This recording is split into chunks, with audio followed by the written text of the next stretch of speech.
Hello, everybody. Welcome. Welcome back to another episode of Comatose Streams. Making sure everything started there. Sorry for starting a little bit late. Probably the latest I've ever started today. We're like 10 minutes past 7. Little tiny bit over that. Yeah, I was gonna work on the Back to Me shader today and working on that video because I like exported like all these frames. Like I have these PNG sequences, right? And I have like all of these exported, and like there's so many of them, and I was like excited, because we could start working on the actual video after exporting all these frames, right? You know? But come to find out, after about like a second, they're all the same. They are like all the same. Like they're different here. You can see like there's like a little bit of movement there. But then like if you go down, if you just keep going, it ends up like right around here. Like not even a second, like half a second. It ends up being the same. The same exact image. So I think that might have had like something to do with me like clicking off of the screen while the export was happening, thinking that that wouldn't matter. But that might have like paused the viewport in some weird way. I don't know exactly, but I tried it again, like not clicking off the screen.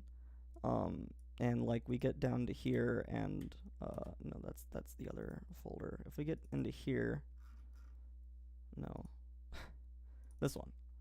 If we get into here, you can see there's still a nice difference happening, even in these later frames.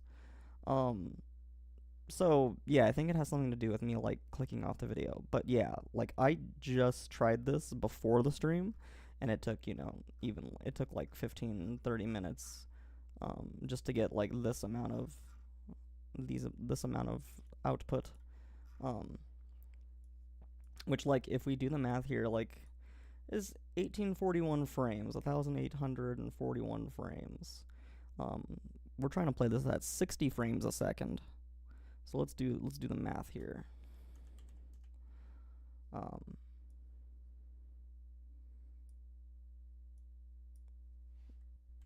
1841 divided by 60. So I think we got like 30 seconds worth of stuff. And that's it. So like that's the thing, is before I was like leaving it running overnight, and got a lot of frames, a lot of time to work with, a lot of video, a lot of content to work with.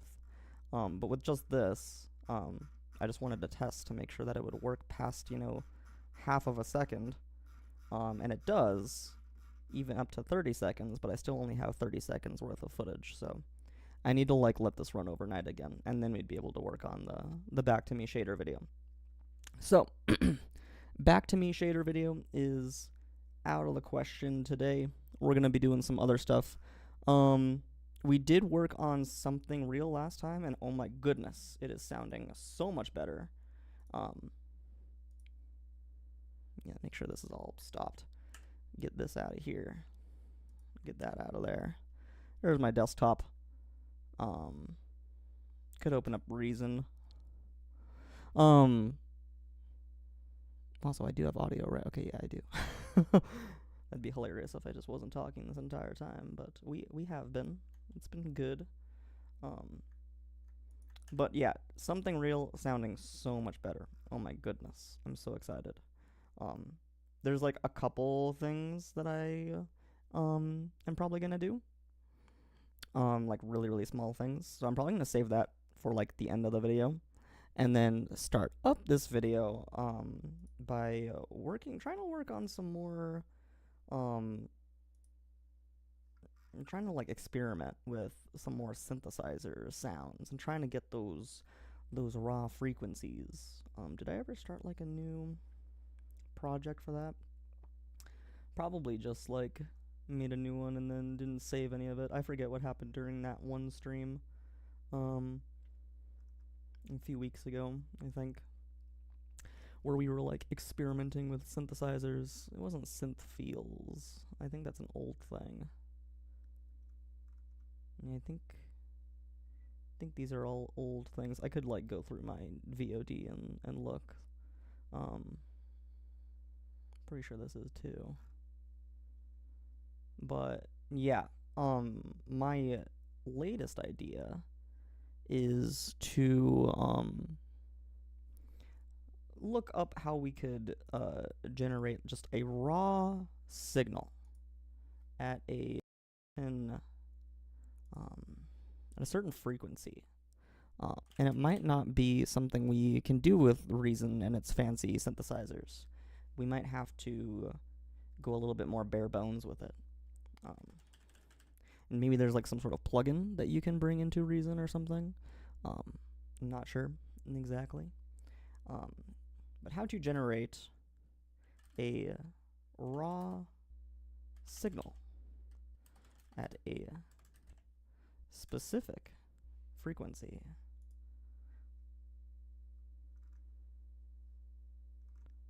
And you can do it with like an Arduino, of course. But it can just be like a digital frequency. I don't need it to be like analog. Hello, Mom. Welcome in. Welcome in. How are you doing? You missed my explanation of why I was late. I quite literally just finished that. I don't know if you heard any of that. But yeah, long story short, we were gonna work on the shader video for Back to Me. Let me open up the exports for that.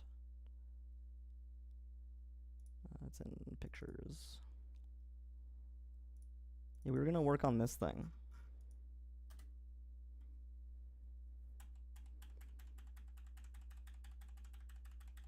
This cool thing, it's gonna like be playing at a lot faster of a speed. But you can see that right around here, right around frame 30, it just stops. It's all the same image. You can see I'm going through these different images. We're on like 69, 70, 72, 75. They're all the same. So we were going to work on that, but we cannot work on it because they're all the same. And I like let this run overnight one night and got like 30,969 frames. But most of them are just the exact same image. So it's all it's all for naught. But I think that has something to do with how I just like basically clicked off the screen while it was rendering it all out. Because I ran the whole reason why I'm late is because I ran another test and let that run for like a good like 15 minutes or so, which is actually quite literally the amount of time that I was late by.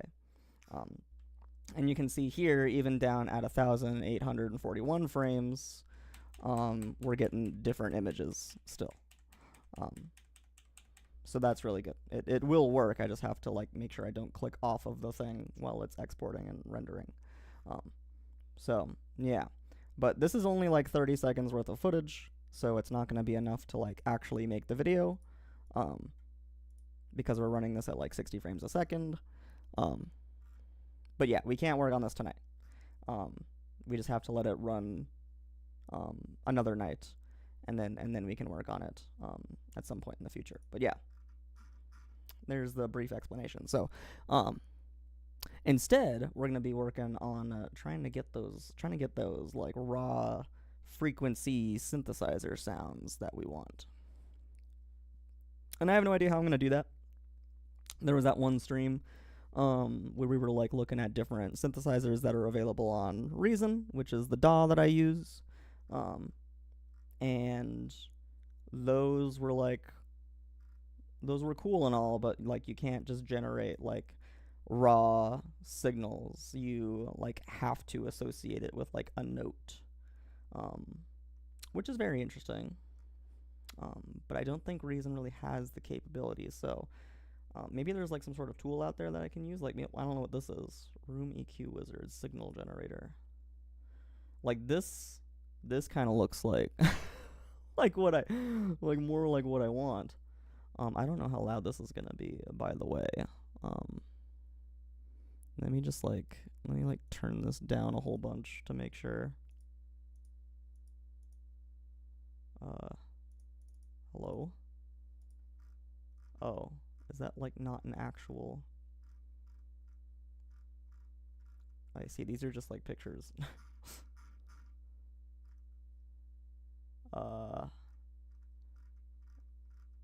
Okay, how do I like download this and use it? Is this something that's actually available for me? It might not be. It's definitely just like a screenshot though.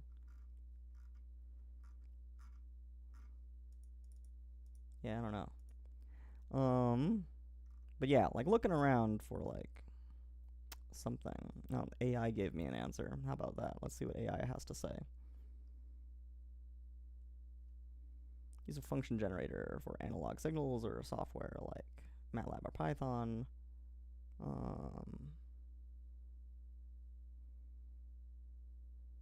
Yep.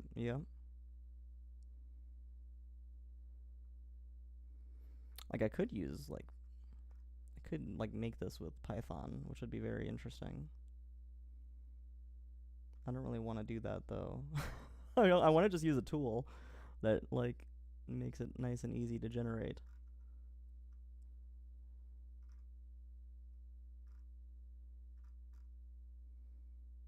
But yeah, there's probably something out there.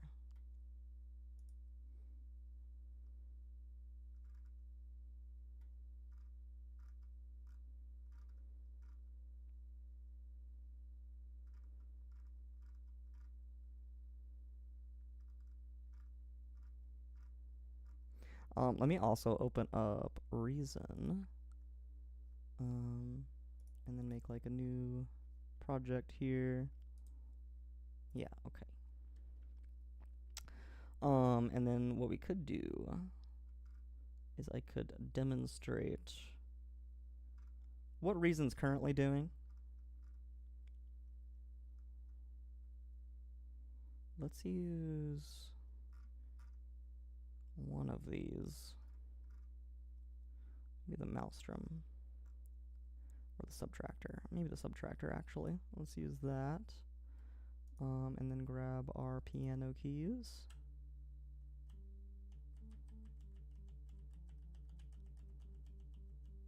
You probably can't hear that at all now. Let's make sure this is nice and loud. Not that loud, though. Also, I need to turn it up. Oh, and there we go. All right.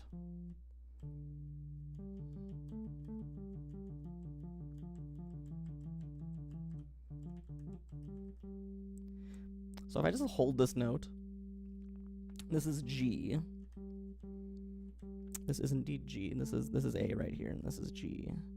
So if I just hold this and I go to like the EQ here, you can see that this note is right around like, I don't even know what this is, like, it's in between 160 and 320, but it's more towards 160, so it's like 200 or so, 200 hertz. We want to be able to like really control exactly what frequency this is at. And I could kind of do that by like bending the note.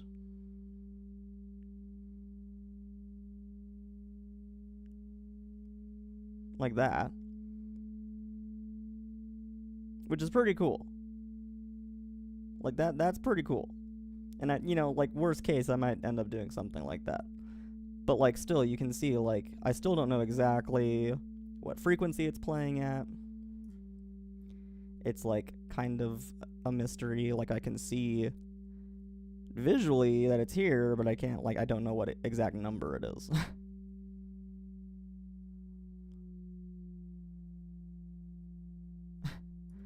And then of course I can change the frequency by changing what note I play. So if I go up to A from G, here's G and then here's A, you can see it jumps up by like 20 hertz or so, or 50 hertz or something.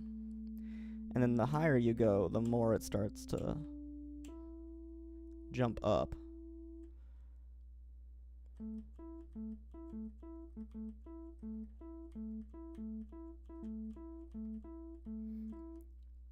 And what's cool, and how like harmonies work, is if I play this is G, or no, that's A. This is G.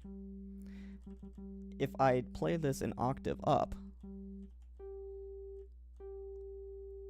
we know that this is actually exactly double of what was playing here.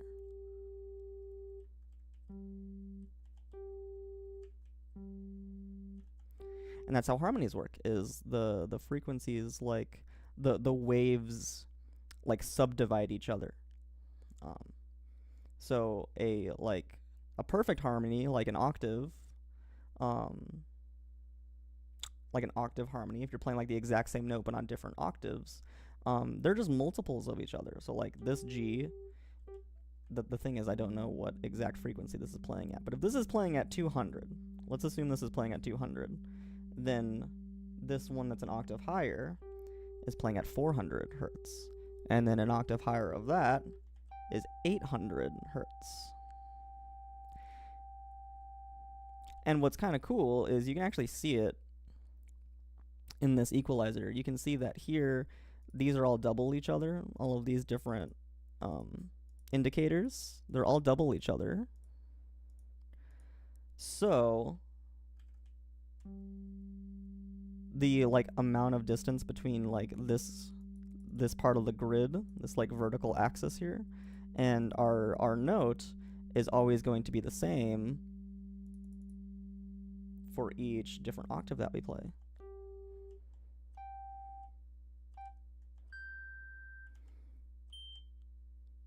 You know? Oh my gosh, that tone like actually made dogs bark outside. There are dogs barking outside after I did that. That's hilarious. Yeah, they could definitely hear that. What if I go like super loud, like, or not super loud, but like super high pitched?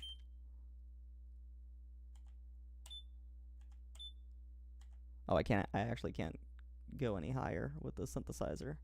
But yeah, that's kind of how it works. Let me go back down all the way to here. Here, I'll do it lower too. So yeah, we were at like 200, and then we're gonna be at like 100 here, and then like 50.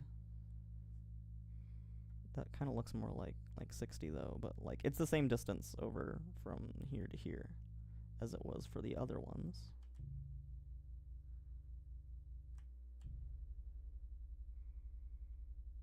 And then this one's kind of weird, but it's supposed to be over here, but it's so low that. And then there's like other sounds, like that's the thing, is like even if you play this note, like there's all these other kind of harmonics that are coming through. And we really just want this, you know? You know what I'm saying? But yeah, that's kind of where we're at. This was a bass guitar too, which is cool. Like if we go to this, now this one's gonna have like a whole bunch of stuff going on for it. So let's open that back up. Like look at all that. Oh my gosh, it's crazy.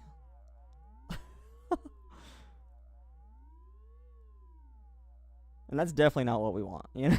You know, we literally just want just like one little thing. Just like one little spike. Yes. Yes. So yeah, let's keep like having a look. Like we do have these oscillators, which is all fine and dandy. But like there's no way to tell like exactly what frequency you're playing at. And I could look up like, oh, you know, the G note is this frequency. And so we know that like whatever we're playing here is, you know, that frequency. But then like if I were to try to like fine tune it, like I wouldn't know exactly where it is. You know what I'm saying? So yeah, that's what we're gonna try to figure out. What's a monosynth here? These are just different types of synths. Okay. So yeah. Now I could use like an Arduino or like an actual like signal generator to do this.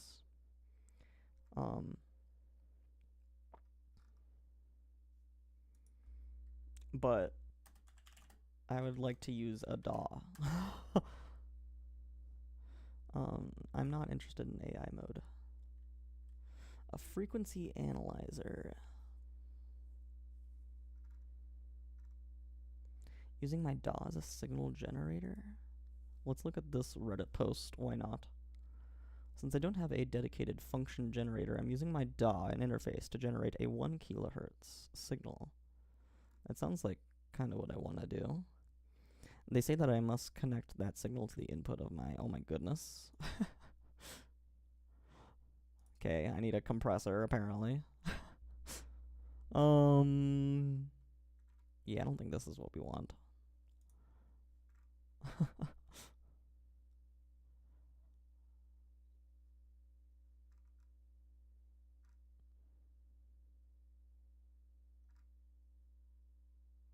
Analog signal flow in DAW. Gear space.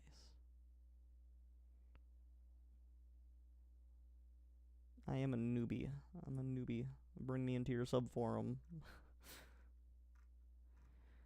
I recently came across this unofficial FAQ guide for Slate products where the author describes the signal flow to emulate a recording studio without a computer. Since I want to record some stylistically pre-80s songs, I thought I would give this a try. Here's the mentioned signal flow for both signal and master channels.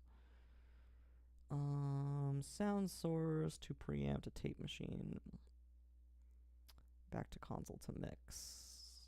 FX where needed. Interesting. Okay.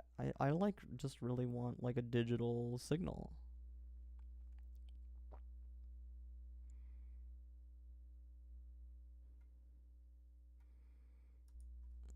Digital signal generator. I could do it with processing, which would be interesting. That's like kind of like a Python.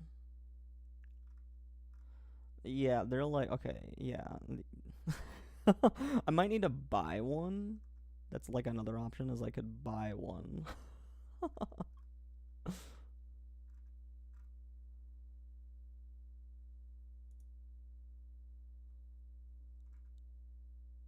That's very nice.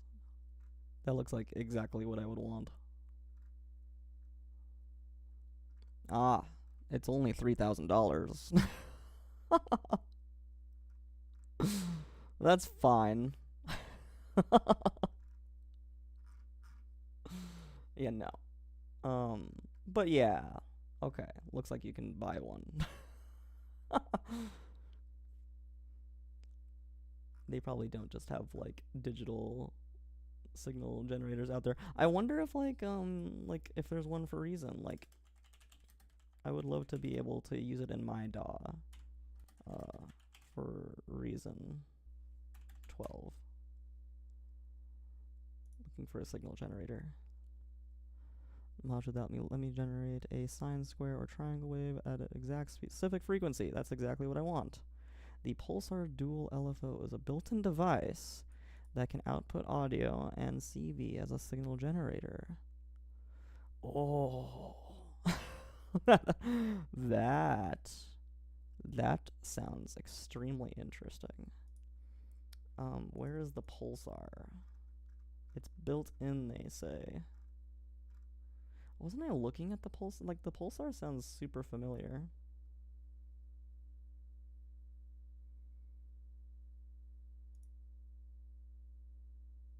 It's built in. Pulsar. This looks like what I would want. Oh. Oh. This might be it. Okay, I have no idea how to use this though. I could probably look up some sort of tutorial.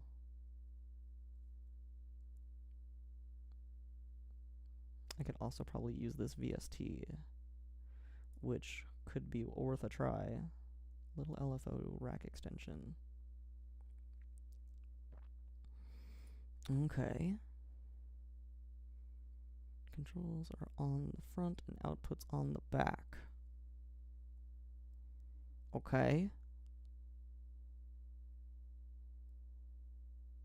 Let's go back here. So this is not an instrument.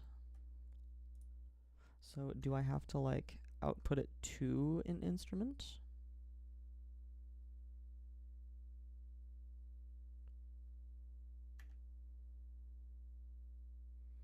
Maybe. Let me like create a track.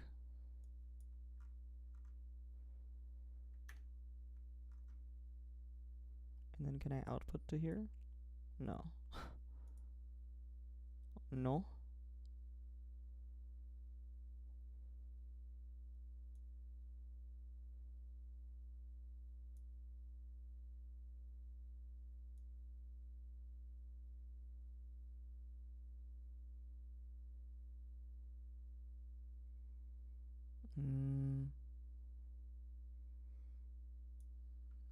Don't really have anywhere good to plug that in.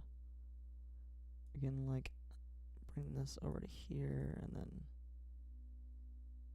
this doesn't really seem to go anywhere.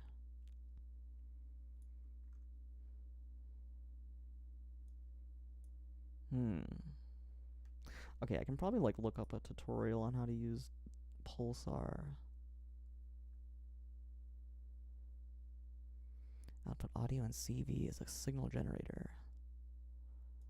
Okay, Pulsar dual LFO tutorial. Getting started with Pulsar dual LFO. This might be really loud. Don't be loud. Oh god. It's a little loud. You guys can't hear. Oh no, now you can. Now you can. You can hear it a little bit. Today, I want to show you some basics about the new Pulsar Dual LFO. Despite its depth and complexity, Pulsar is actually the ideal place for people new to modular synthesis and LFOs to get started. An LFO is one of the fundamental parts in analog synthesizers. Yes, indeed, yes. It's a low-frequency oscillator, and it's basically an electrical waveform that repeats over and over. Yes. When you listen to music, you'll notice that it isn't very static. Sounds evolve over time, from Leslie speakers on an organ to the vibrato of a guitarist's finger. Musicians employ tricks and tools to spice up sounds that would otherwise get dull fast. Yes. It's a nice video. It has two LFOs, which can do some pretty complex stuff, but let's learn the most basic LFO techniques first. Here I have a simple pad on Thor. Basic LFO techniques. Okay, I don't need to watch that. LFO stands for low frequency oscillator. Well, what would happen if we sped up that low frequency oscillation so much that it moved into frequencies above 20 hertz that we can hear as pitch? If I connect a pulsar to a mix channel and turn off the tempo sync button so I can Wait, go back. rate, It did that so quick. if I connect a pulsar to a mix channel. Uh-huh. And turn off the tempo sync button so I can increase the rate well beyond the tempo of the song, you'll start to hear the result. Whoa. Whoa. Okay, I want to do that. I would like to do that, please. Maybe I move this up here then. And then I need to look at that wiring again. Go back to that. Low frequency oscillation so much that it moved into frequencies above 20 hertz that we can hear as pitch. If I connect a pulsar to a mix channel.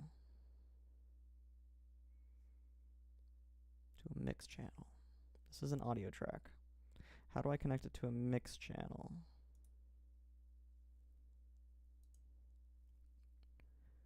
Create mix channel. Oh.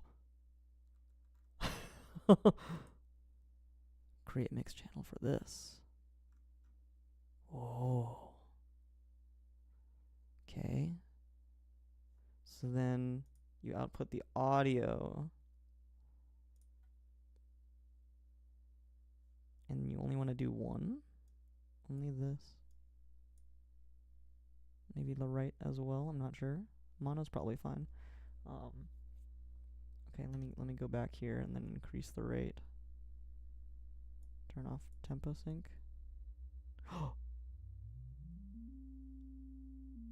Oh!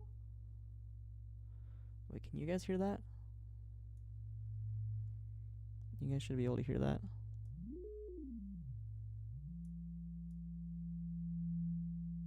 That is crazy.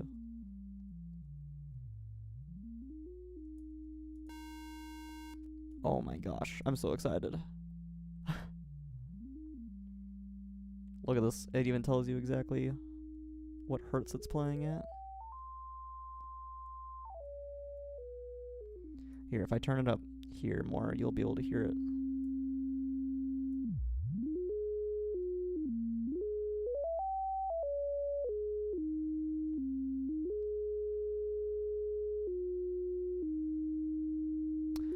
That is super cool. Let me turn this down and this up. Maybe this up a little bit more. Yeah, it's probably fine.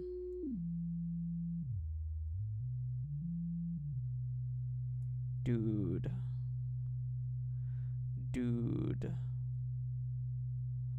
Okay, shut it off. Shut it off. There we go. Wow. That's super exciting. That is so cool. Okay. Let's keep watching this. I'm gonna have to turn this probably back down. Channel and turn off Oh no, the that's tempo fine. sync button so I can increase That's the fine. rate well beyond the tempo of the song. You'll start to hear the result. Pretty cool, right? Pretty cool indeed. Okay, This is literally the Reason go. Studios It does YouTube take channel. Trust me on this one. First, I'll turn the level all the way down to pacify the angry mob.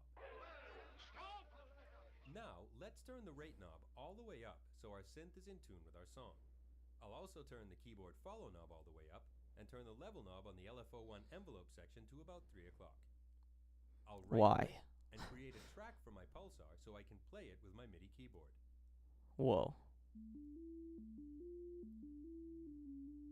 And Whoa. there you go. Pulsar's making its own sounds. So what is actually happening here? The envelope section is responding to key presses on my MIDI keyboard and turning up the LFO1 level each time I Oh press wow. The keyboard follow knob is then changing the speed or rate of the LFO, and since our LFO rate is up into the range of human hearing, those rate changes become different pitches when you play up and down the keyboard. Now, let's coolify this sound a little more, shall we? I'll turn the envelope's release down all the way so the notes don't ring out, and I'll change the waveform of LFO1 to a square wave. Now we're sounding more like analog bass. Remember that shuffle knob that gave our pad some groove and swing? On a square wave setting, and with a rate this fast, that same shuffle knob alters the square wave to become what's known as a pulse width modulation waveform. I prefer to think of it as that super cool knob that makes my synth bass sound aggressive, dirtier, and thicker. Whoa. Whoa. So let's put a bass line in our song.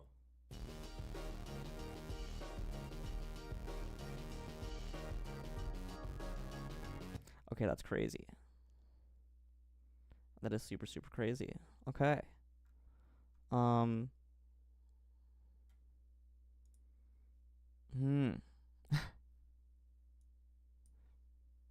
let's unmute this. Okay, we got that.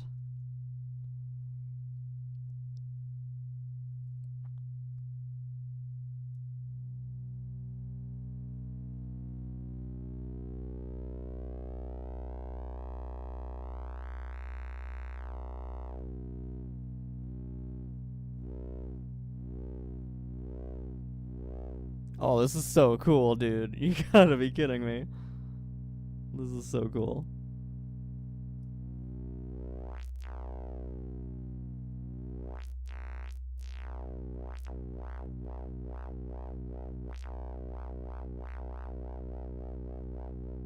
Oh my gosh, I love it.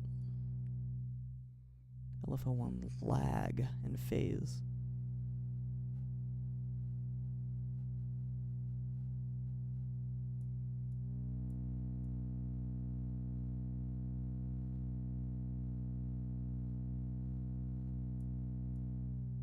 Crazy. Okay.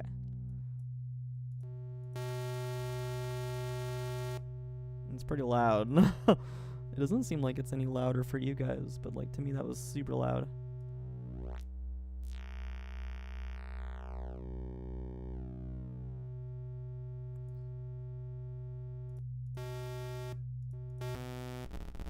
Oh.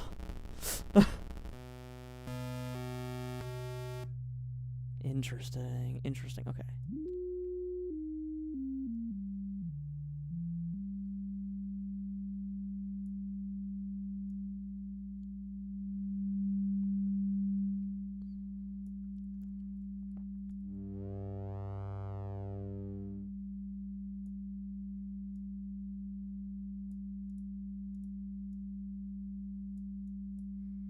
How do I turn LFO2 on?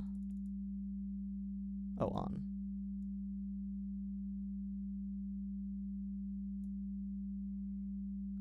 And then this one. Let's turn this one down.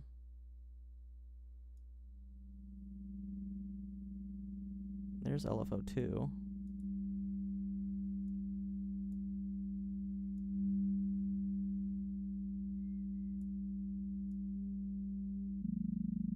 Whoa.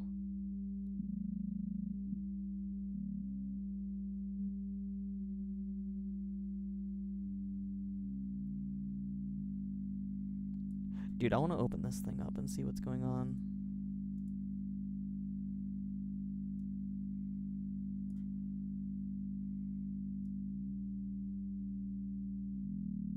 Oh, it's like getting closer. Whoa, whoa, whoa. Oh. Dude, that's crazy. Okay, that's pretty loud for you guys now. Let me actually turn it down there and back up here. Dude, that's crazy.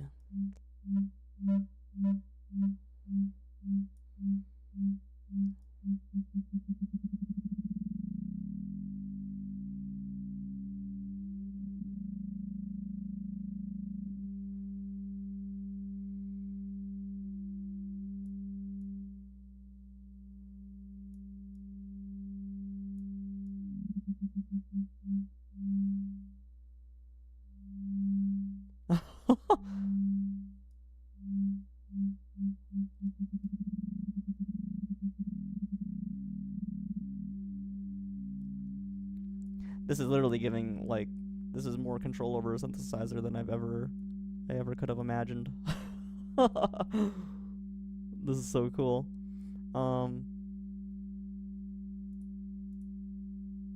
Yeah, I don't know what these things do. But man, that's cool. Okay, let's turn LFO2 off and just mess with the 1. And you can still see that, like, I can't control exactly what this is playing at. I imagine I can get more detailed with it, though. If I maybe, like, edit this. And then you can probably, like, literally change the exact number.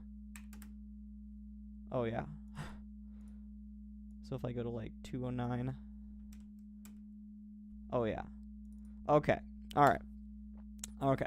So we have a way to get exact frequencies now, which is huge. That was, like, the biggest thing I was hoping for. Let me turn that off again. So, now let's talk about healing frequencies. Let's talk about Solfège frequencies. So, there are, I actually don't know how many there are, but there are various frequencies that are supposed to heal you.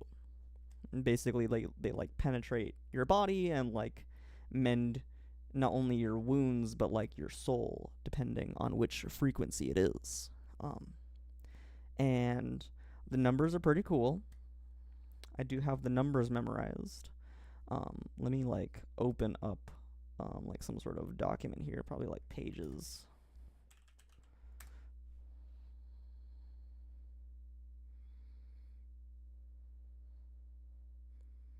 Yeah, new document, blank black though. Let's do that.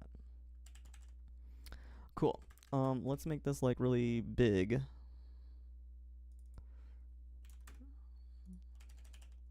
That's probably good. Okay. So, can I do like bullet points? Hello? Where's bullet points? I don't know how to use Pages super well, if you can't tell.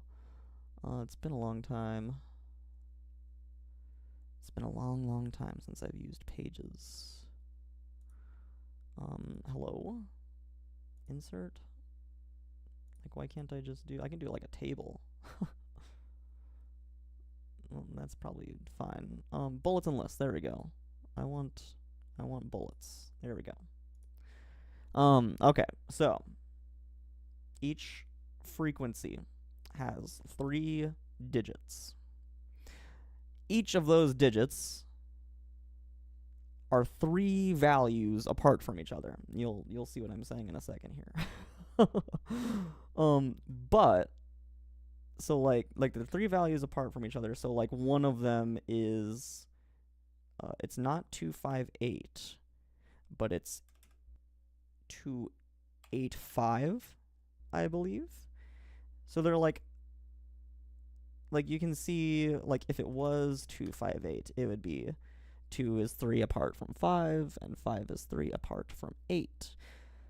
And it's like that, but it's actually in the reverse direction. So 8, it loops back to 2 if you're only counting by, like, single digits here, So it's like the digits we're working with are 1, 2, 3, 4, 5, 6, 7, 8, 9.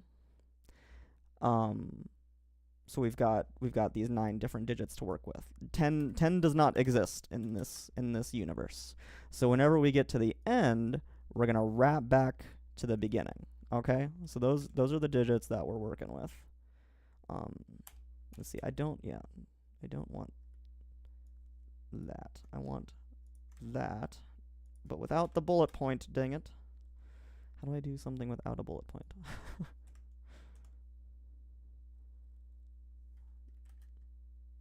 I'll just like copy these. Oh, it still did a bullet point.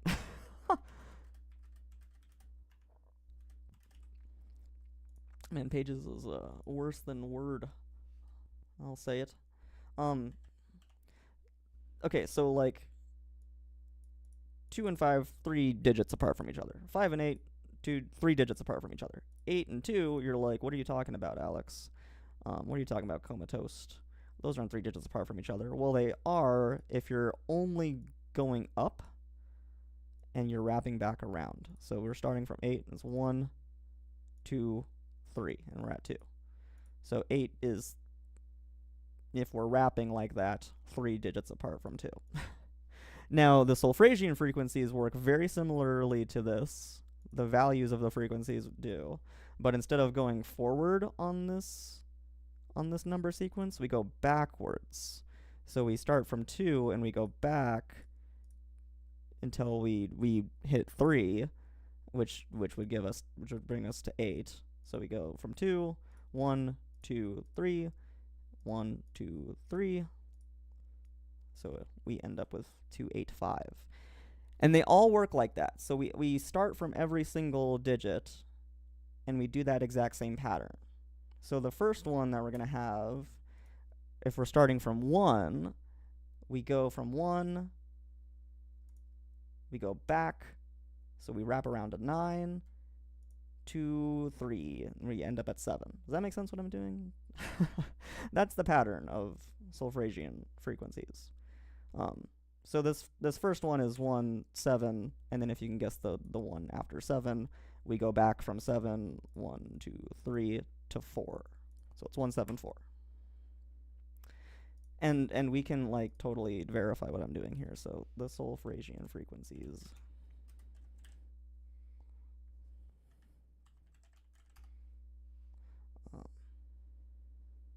Solfège frequencies, sure.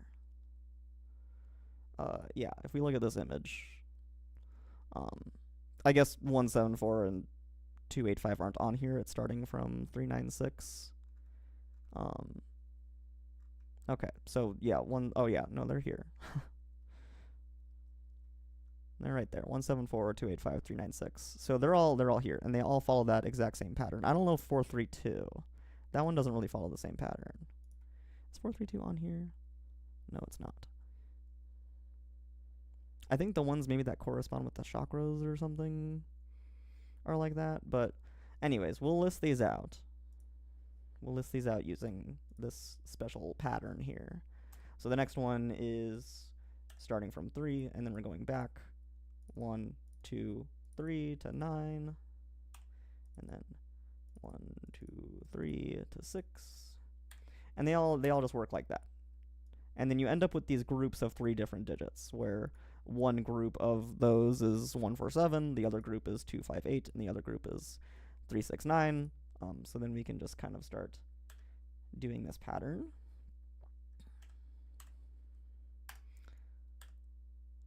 5, and then back to 2, and then back to 8. 6, and then back to 3, and then back to 9. 7, and then back to 4, and then back to 1. 8, and then back to 5, and then back to 2, and then 9, and then back to 6, and then back to 3. There's our Solfège frequencies. And this is why I wanted to be able to generate my own frequencies at custom values, is so I can create these.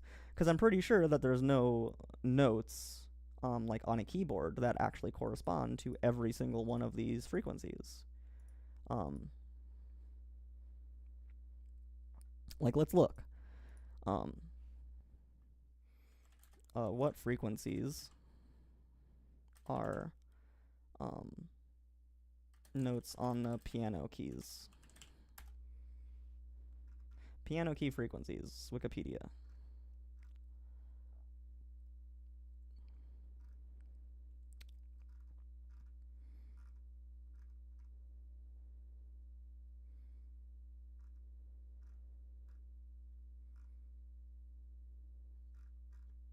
Oh, here we go. Okay. So like down here, like if we look at like D, D4, which if we go to like a normal piano, let me open up a normal piano on Reason. Let me just get like a normal little piano. Where's a normal little piano?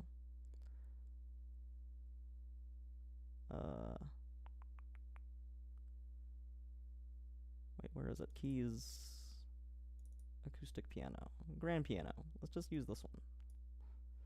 And then if I go to the piano keys, so D4, this is D2. So this is D4. So this is telling me it's at 293.6648 hertz, which is, you know, definitely not a Solfège frequency, and none of these values are. 220 is like the closest. It's the only one that actually like that actually is like an even round integer value, like a whole number. Everything else is like these crazy floating point values. 110. So the A notes are the ones that are actually like whole values, whole numbers. But none of those are going to be Solfège.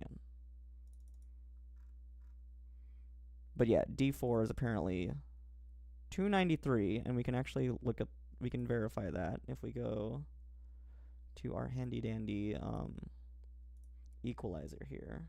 If we play D, it doesn't actually look like it is. This might be thinking that D4 is like something different than what Reason is telling me D4 is. Oh, that was actually E. Okay, so this is D. It's telling me it's like almost 640 hertz. So if I go down an octave, it'll probably be closer to what Wikipedia is telling me here. 293 is what it says. 293.66, or more like 294. And this is like almost 320. So probably about 294 or something. Yeah, because E goes like right above 320. And E is right there. 329. Just above 320. So yeah. Yeah. But like, yeah, that's why I wanted to do it this way. Oh, this is kind of close. F3 is like kind of close to like that super low Solfège frequency. But like, it's not exact, you know? And with this synthesizer, we're going to get exact values. And it's going to be so cool. It's going to be so cool. Oh my goodness. Okay.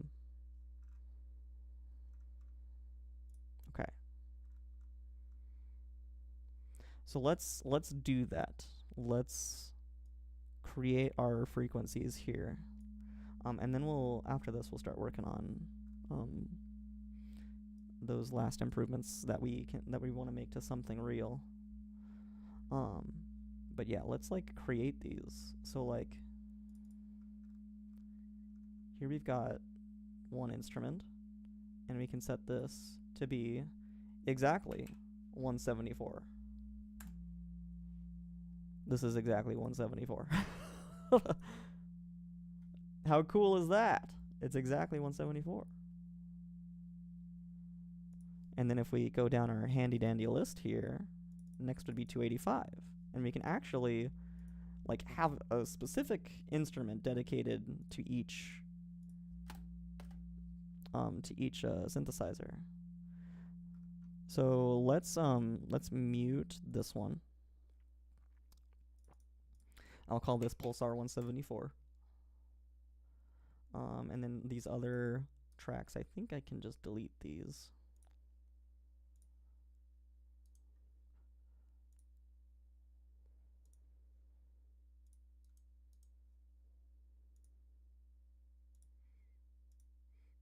And then let's even like change the colors. So this will be like a dark red. We'll like change the colors to make it match with these chakra colors. I always make it rainbow anyways. But yeah, I love chakras. I love Solfègian frequencies. Solfègio frequencies. The guy's name was Solfègio, I think, who like defined them. But they're used in like different healing practices. It's pretty cool. Different spiritual healing practices and like sound baths and whatnot. Sound healing is a very beautiful thing. It's very cool. But we can unmute that. We've still got that. So now let's duplicate this. Let's like duplicate it a bunch of times here. However many times we've got here. So I think this is 9. Yeah, we've got 9 different values. So let's create 9 different tracks. And then we can kind of see like how they harmonize with each other and stuff. Like this is really what I wanted to experiment with. And now we finally have the capability, which is super, super exciting. Okay, we've got 1, 2, 3. How many copies? Yeah, 8, and then starting at 0, which would be 9. Okay, cool. Now this one's going to be 285.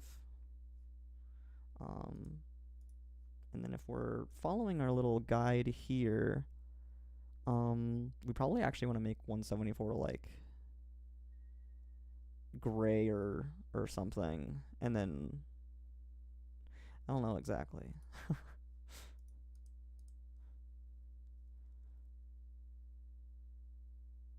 Yeah, probably like gray. And then this one can be burgundy. And then this one can be like red, like a bright red. And that's 396. So red. And then this is going to be 417. Orange. This is going to be 528.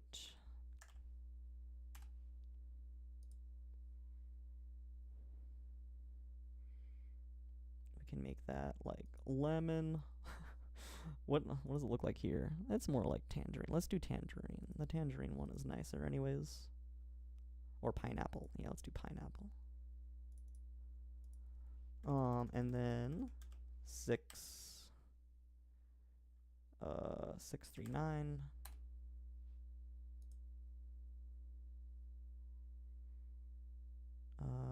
Some sort of green, probably that one. Yeah, that looks good. And 741 is gonna be like a light blue.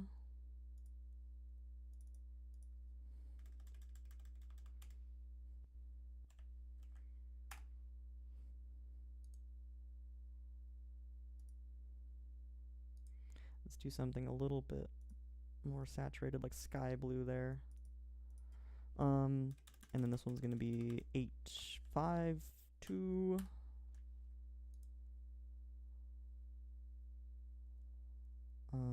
And then that's probably like some sort of indigo. Yeah. That's good. And then 963 is our last one. And that will be a nice purple. Okay. Oh, baby, we got it. All right, so there's 174. And then this one's not set to be 285 yet. So let's change this to 285. Oh, look at this. Look at this. It's beautiful. It's not super loud for you guys. So let me turn that up for you. That also might be super annoying, I'm not sure. So let me oh gosh, let me like turn it off.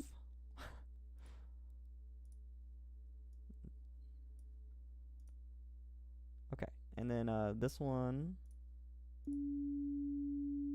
not that one. This one. This one's gonna be 396. It's getting higher pitched. It is getting higher pitched.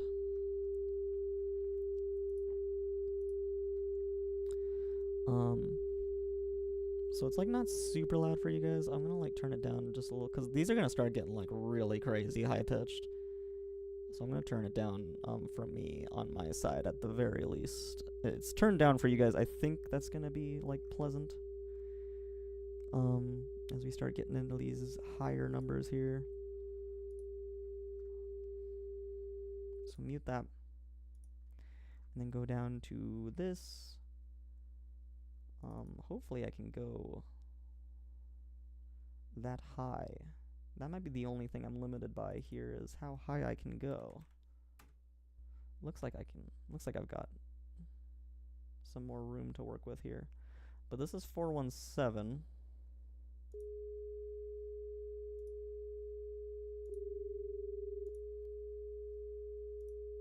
Yeah, it's probably fine.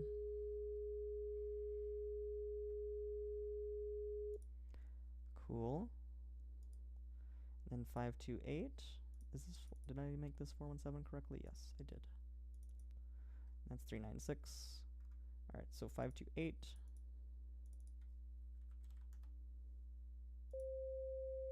We're at that pitch now.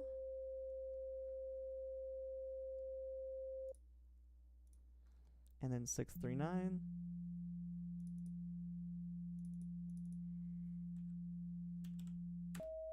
There we go. It's getting higher. But you can tell, like, there's diminishing. It's actually diminishing. Like, we're not going an octave up. If we were going an octave up each time, it'd be doubling each time. But it's not.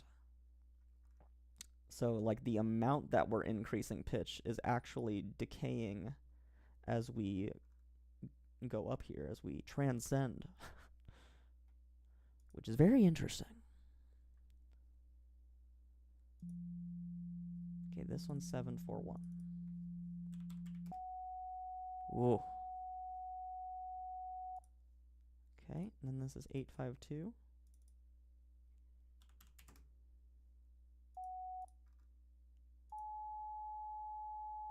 Okay. And this is 963, our last one.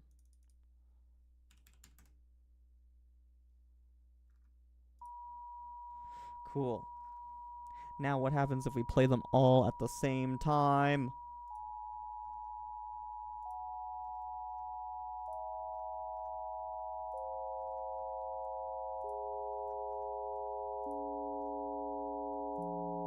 Whoa.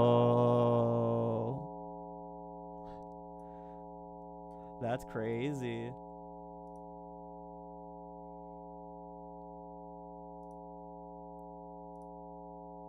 Look at this.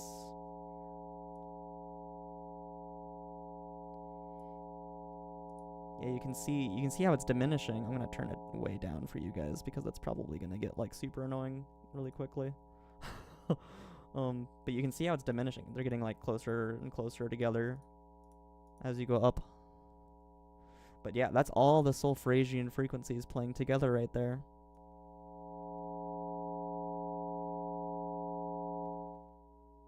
Pretty cool. Okay.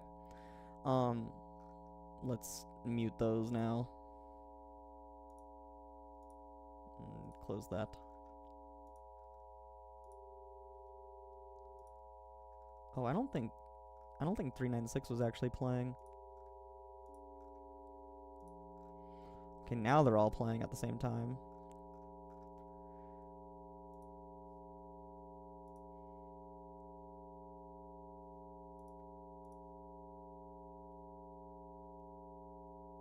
Yeah, now they're all playing at the same time. I think this one was missing before.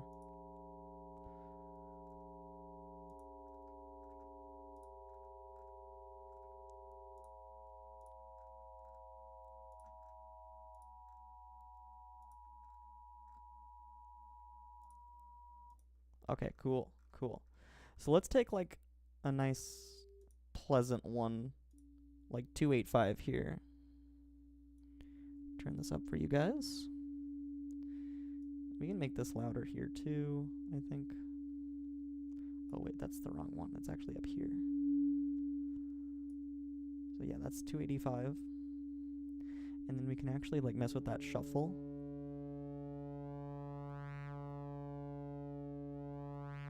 And like, dude, we're gonna be able to do some really cool stuff with the meditation music now that we've got this.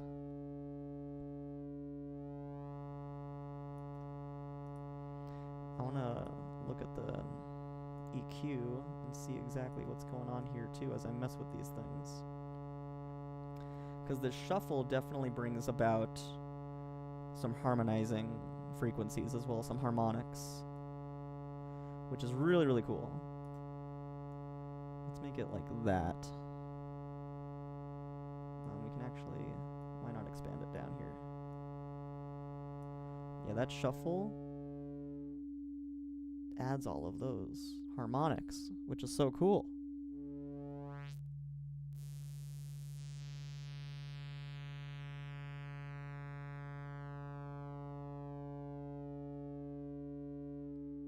Now, what does the phase do?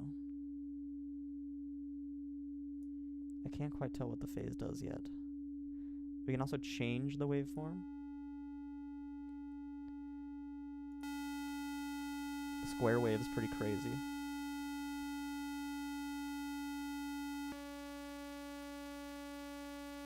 That's like a sawtooth. That's just like garbled.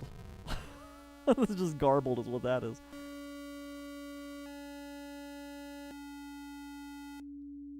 Yeah. Yeah, very cool.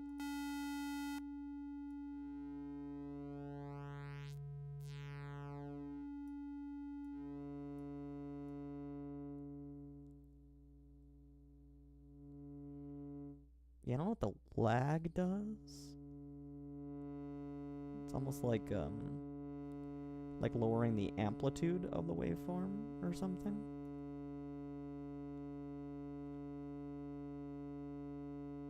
I don't know what the phase does either, really.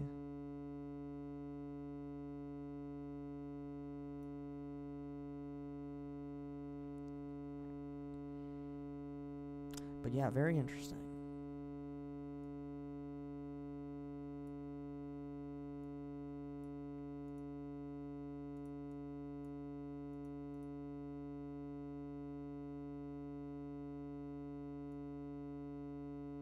It's the keyboard follow thing.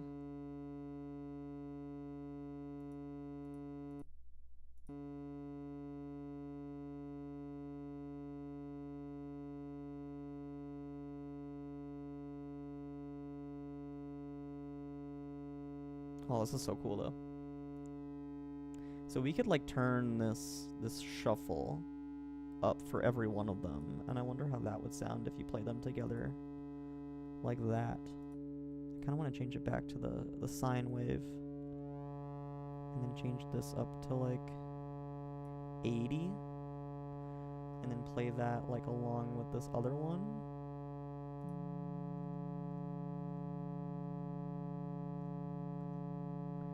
Change this shuffle up to 80.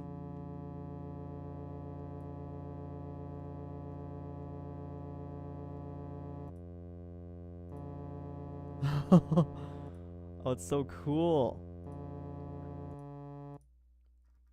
Okay, well, we're going to save this project, and we're going to move on to something real now. But that's awesome. That was like a huge discovery. That's going to unlock a lot of things for us. We'll just call this one Solfeggio Synths.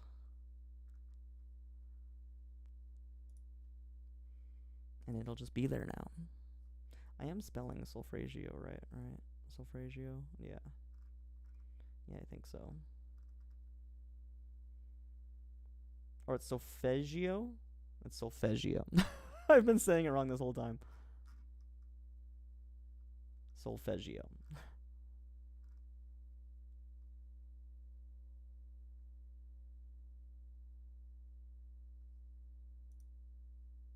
But yeah, each one ties to like a different type of like healing.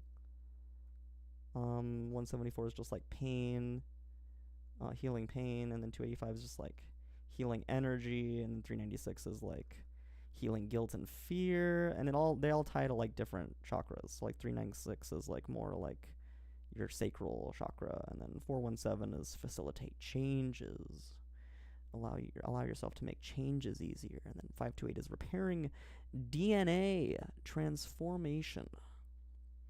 Wow.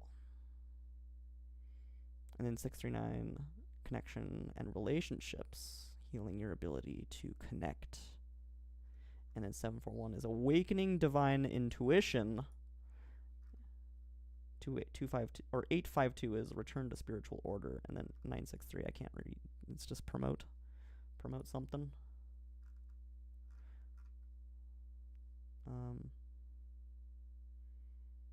Divine consciousness.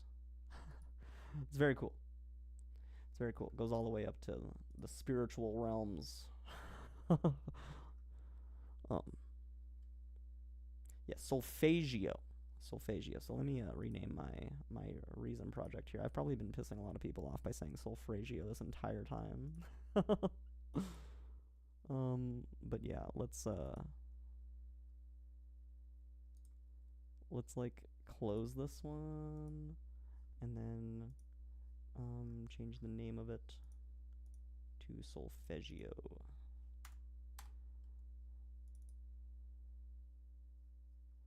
Cool. Awesome stuff. Awesome stuff. So, let's work on something real now. There's only a couple things I want to do here, really. Like, there's really not much at all. But let's go ahead and play it. See how loud it is for you guys.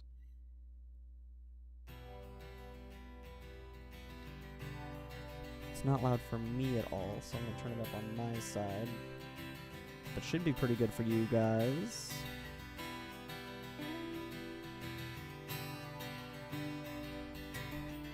And big thing I want to do with this today is just improve the timing changes, improve on the timing changes that I made last time. And there were only like a couple parts. I was listening to it back a few times, and it's sounding way better, like way better, but it's still got like just a couple parts.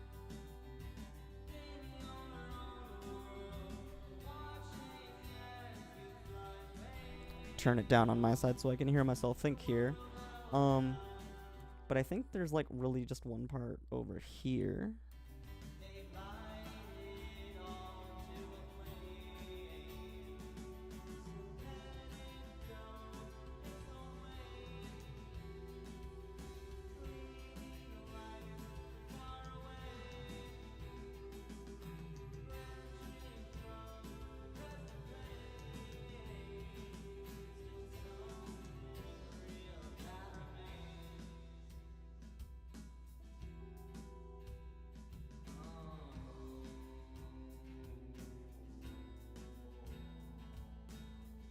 I think it's like right there. The drums on like the very first hit don't exactly match up, even though like everywhere else they pretty much do. So really it's just like right in here.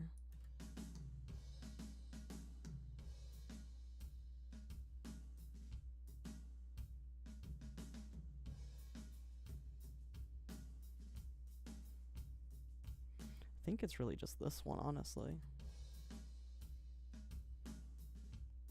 Might not even be that. Like, I don't really hear it.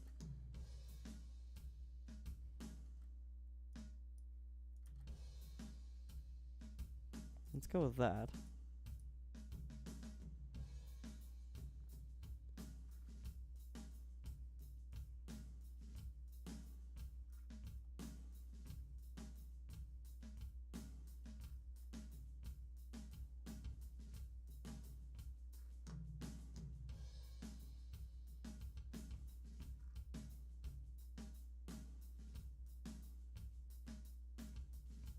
Maybe right here. Just a little bit.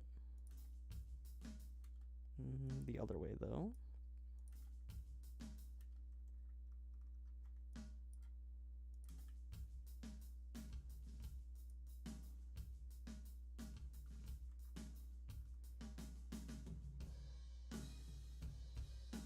This is all fine. And the guitar sounds quite nice here. Oh, right there, though. Okay, that's all like a little bit off.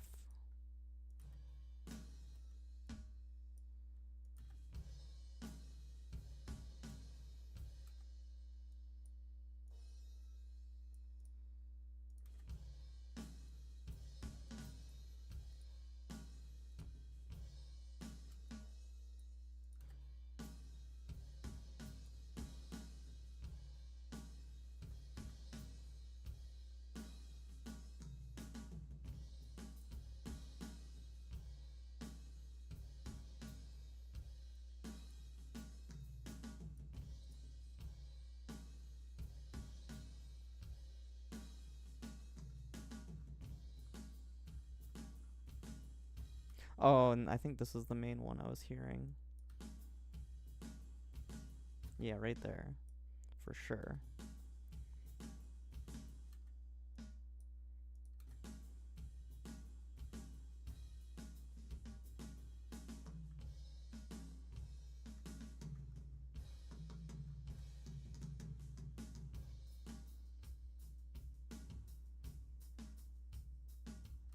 And I think these hi-hats probably.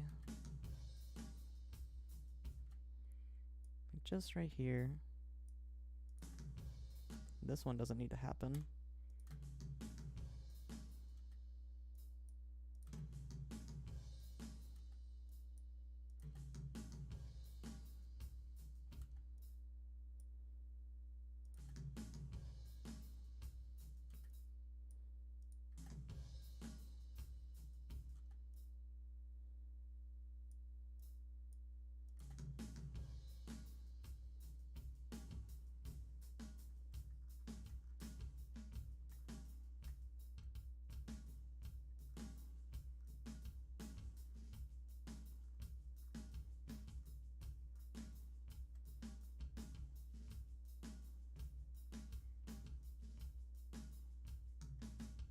Okay.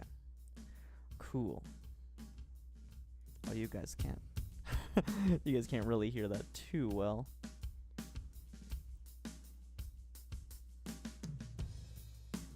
Okay. This fill probably.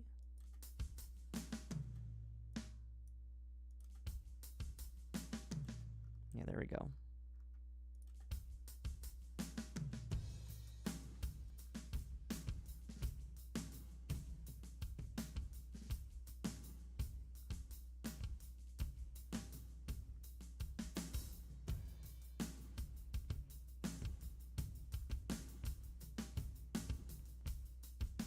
And then these hi-hats, it's always like those first hi-hats that are just like a little bit off.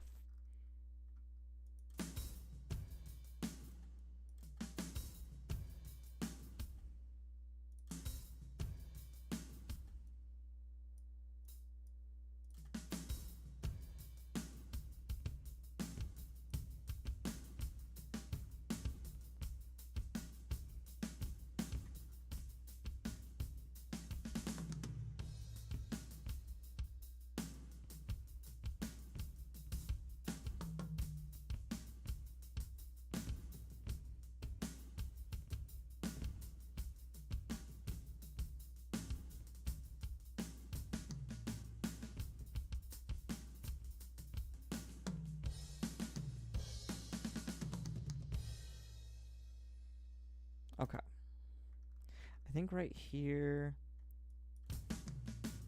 and probably honestly, on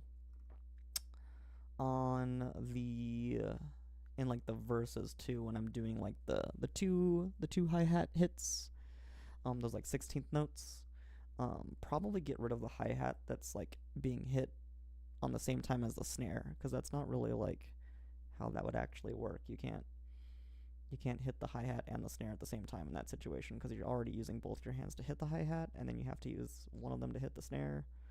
So like you could do it, but you'd have to do some weird shit with your other hand. You just don't do that. You just go, you know, you don't do like a double. You don't do like a double thing, you know?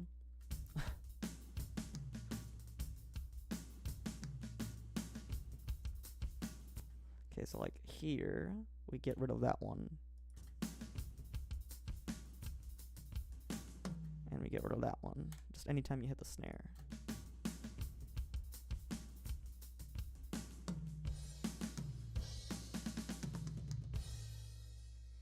Yeah, cool. Alright. So let's go do that in the verse now. When I start hitting those doubles, those 16th notes. Oh, it brought me all the way back here. What the heck? Let's go to like here. Yeah. And then these. Anytime I hit the snare, I can get rid of the hi-hats there. Oh, I do mostly. I already am mostly doing it.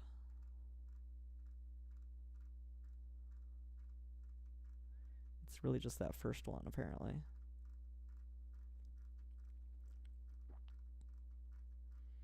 Okay.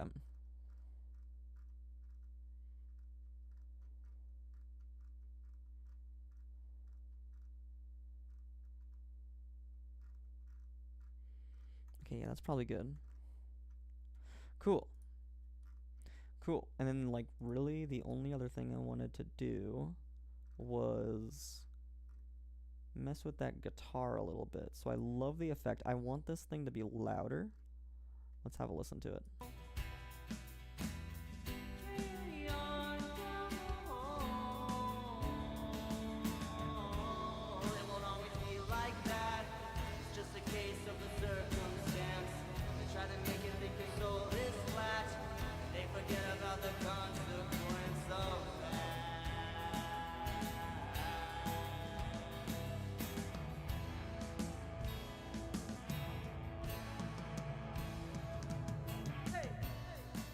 Okay, so like, I think that volume sounds good. Let me just make sure it's not clipping.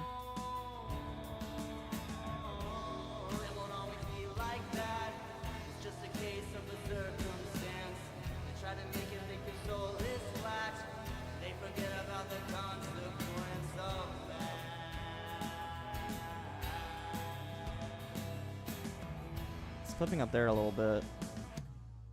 It is clipping up there a little bit. But that's probably fine. Like, I'm not so worried about that clipping. I'm more worried about that clipping for like my producer when he gets to mixing this. Don't really care about this one as much.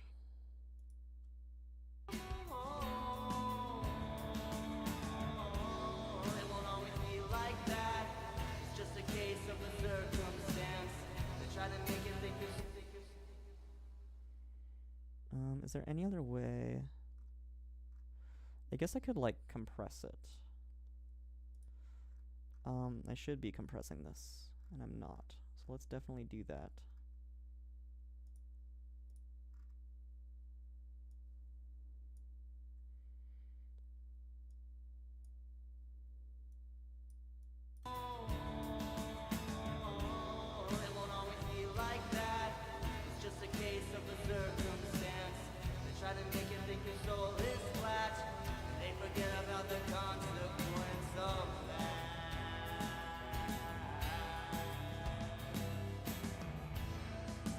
Yeah, that'll probably help. Let's listen to that again.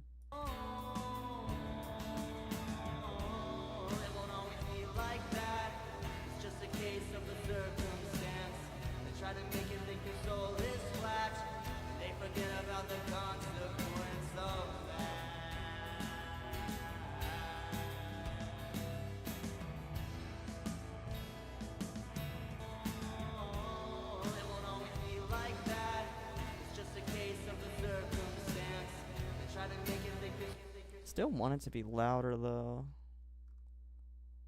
Maybe if I increase like the output gain of this.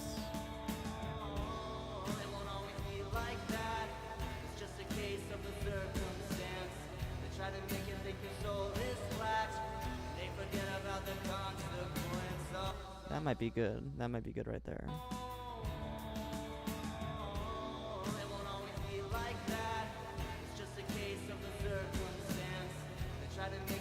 Oh, still clips a little bit. Let's try that.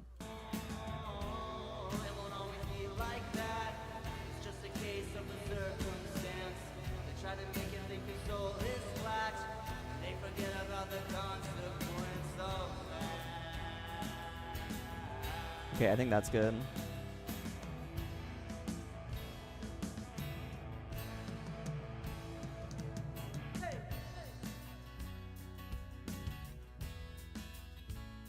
Okay, and then I want this to fade out like a little bit earlier, I think.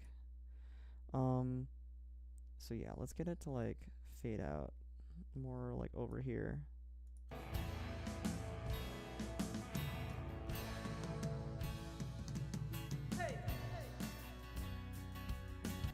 But maybe I want to use a different method of fading it out so I have a bit more control over that. Let's output this to an Electric Guitar Master 2. Electric Guitar Master 2.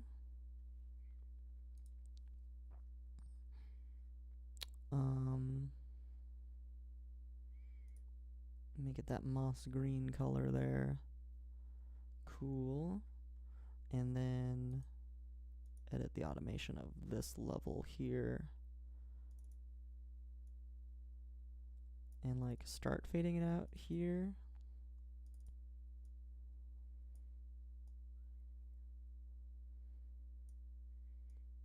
Like that. And then we can like control this to make it only kind of like fade out around there.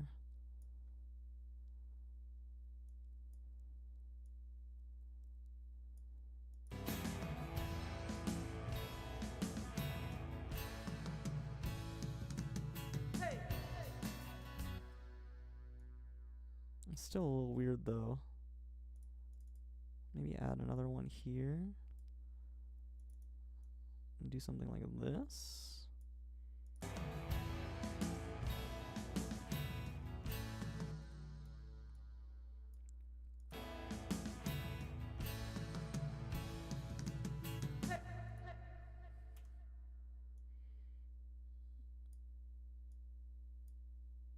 Something like this, maybe.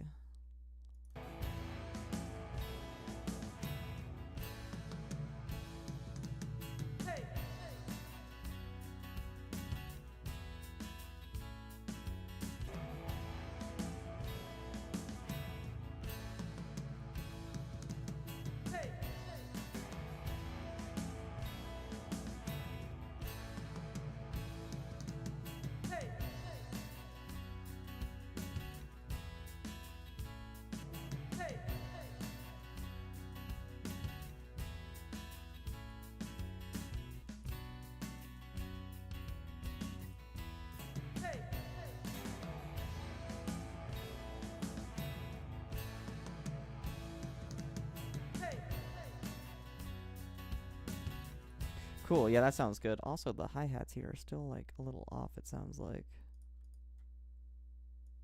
And let's mess with those hi-hats.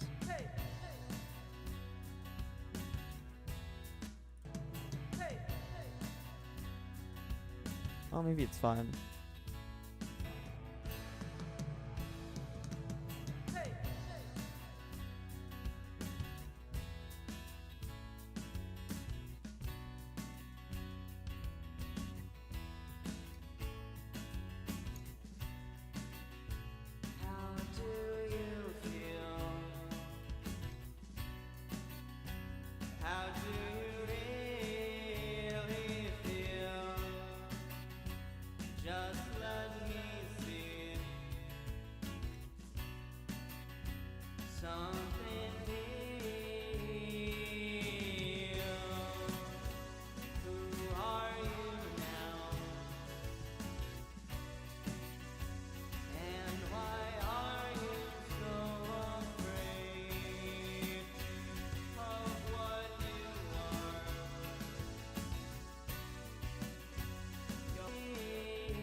Okay, I think that's gonna be it for something real.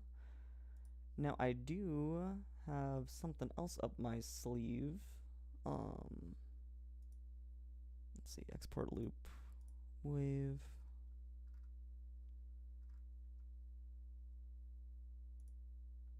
Replace that one. I do have some feedback from my producer for Starlit Eyes. that I will take a quick look at here to end off the stream. He was saying that there's some glitches or something going on with the guitar and maybe a little bit with the vocals. So we can check that out.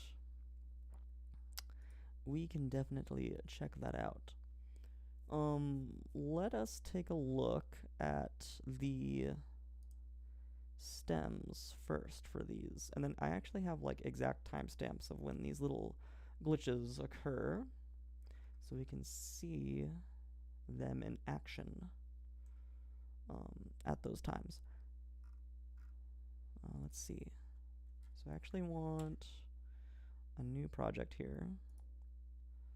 And then I want to go to my stems, exports, stems, raw. And then where's Starlit Eyes? There it is. Okay, so let's get just the guitar. Just the guitar tracks and just the vocals. I think that's it. Let's bring those in to here.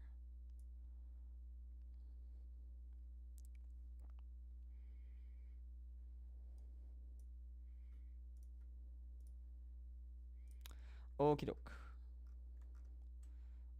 Now I want to make sure that these are not stretching, and I want to make sure that they're long enough. Okay, cool. Now I need to take away my beautiful lighting because it's just powered by my phone there. So I can look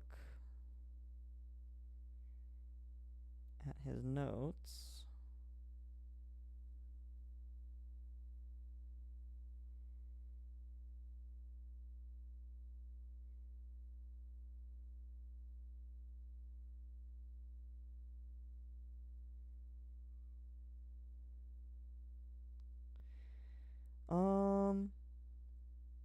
Guitar glitchy at 148. Let's try 148.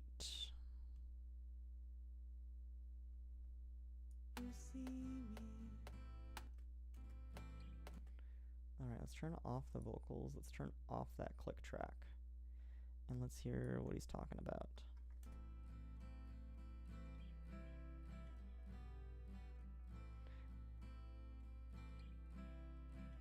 Which guitar is he talking about? Guitar 2, the acoustic. Okay.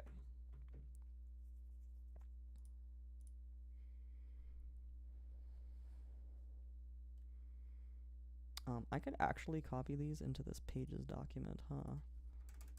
Let's do that. So time stamps for a guitar. And then add a bullet list.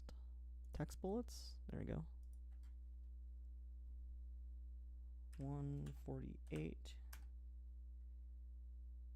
206.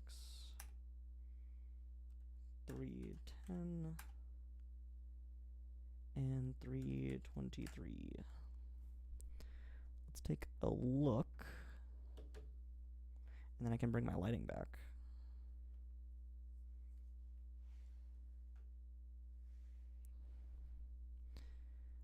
Okay.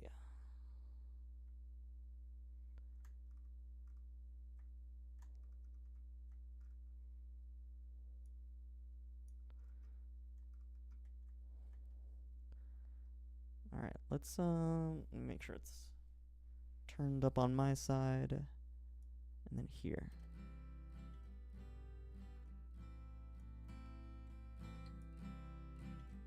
I didn't hear anything.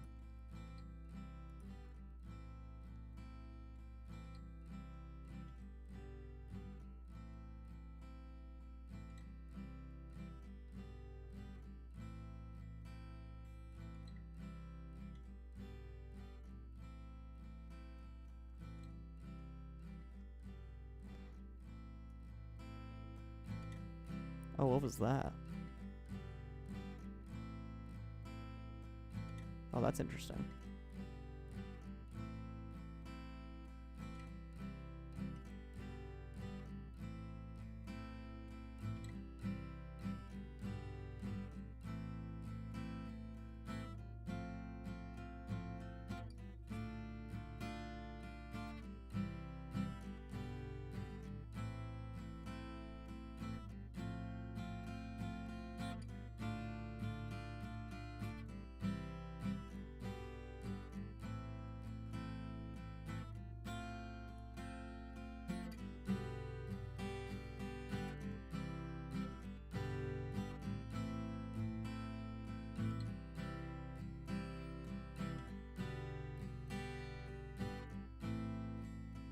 Yeah, not really hearing anything obvious. There was that one part.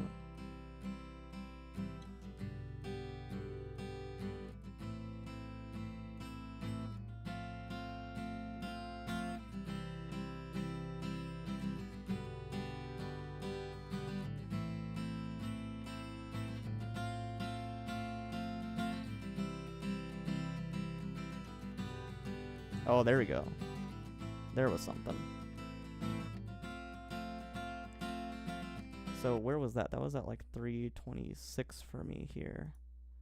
So I'm like, it's like 3 seconds ahead of what he's saying in this.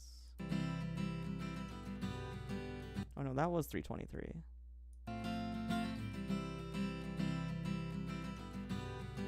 Yeah, definitely something weird going on there.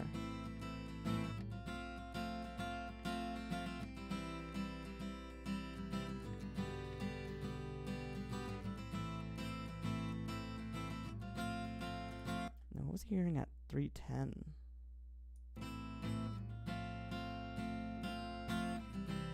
Oh, something. Okay, I kind of hear that. Okay.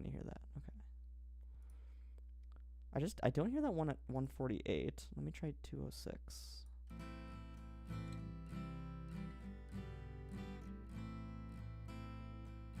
Okay, that's the one I heard before. So I do hear that one. Okay, 148. Let's see.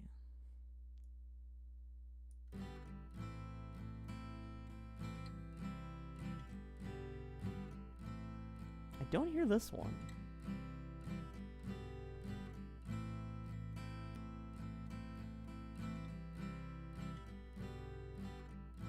Wonder if he meant like 128 or 138 or something.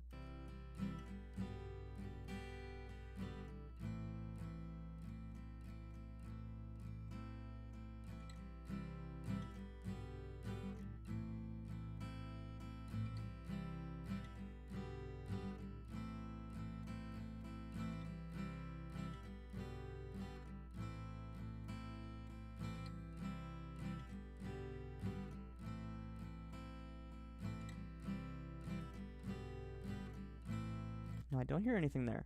Okay, but we have 3 of them confirmed. So let's open up Starlit Eyes here and see if we can get any better parts of the different takes for that. Hopefully there are different takes. Again, this was like the very first song that I recorded for this album, so this was like years ago at this point. Okay, guitar 02. And this is the one. So let's check this one for 148, just in case there is something.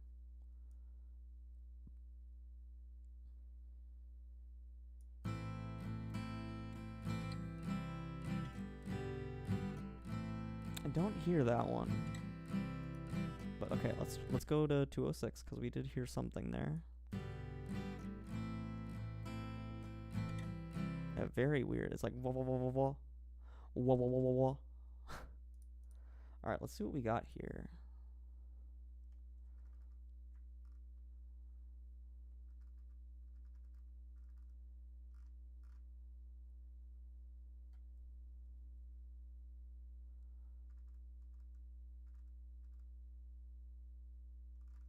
Not sure. We got just this like this one take, it looks like. I mean, there's all these other ones, but none of them are like normalized. Very, very weird.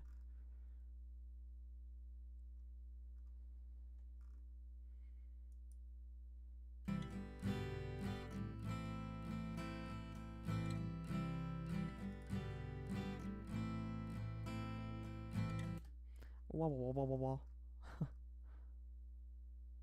How interesting.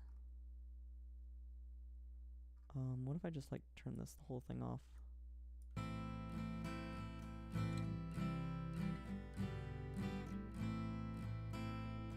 No, that does not help.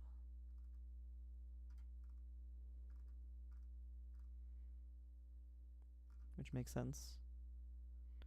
Okay, so we just had this before. It was just guitar O2 normalized before. So let's go ahead and delete these. We don't need these anymore. We did at one point, but we no longer do. Okay, and then we can just select that.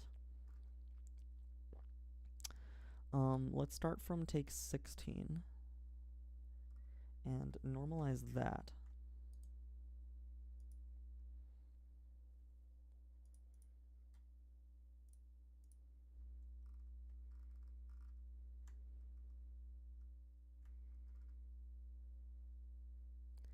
And see if there's anything usable at 206. Whoa, that's loud. Let's turn this down.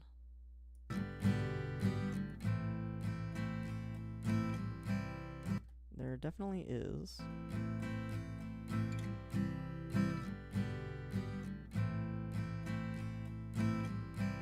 It's just so much louder for some reason.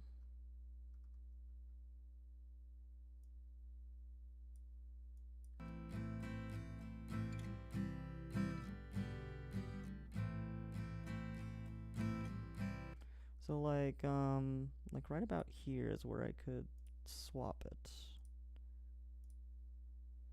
Just like that. Oh wait, now this one's really loud. Why are these so loud all of a sudden? Were they this loud before? It's like super loud.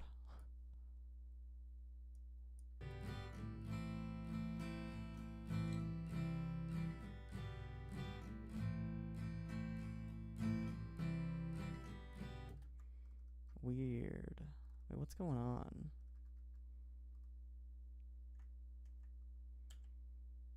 Let me try like undoing and see what happens.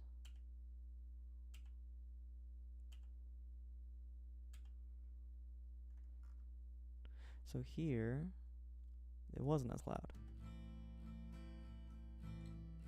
Yeah, what the heck? Oh, do I have like the whole thing? Is that why? Oh, probably. That's probably why. The whole thing was turned down. That would make a lot of sense. Okay.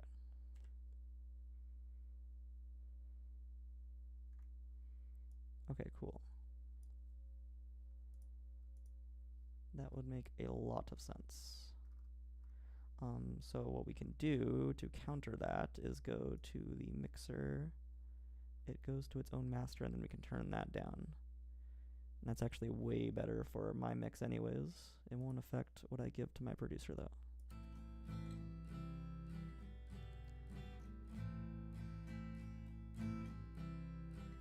Okay, cool. So we can probably crossfade these a little bit.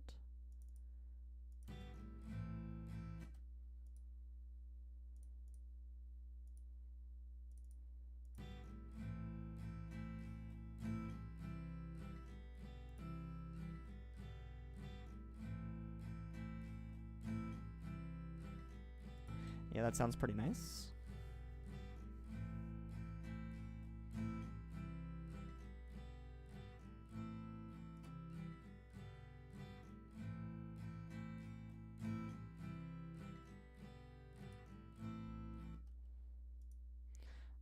Cool, and we can even turn that down a little bit, I think.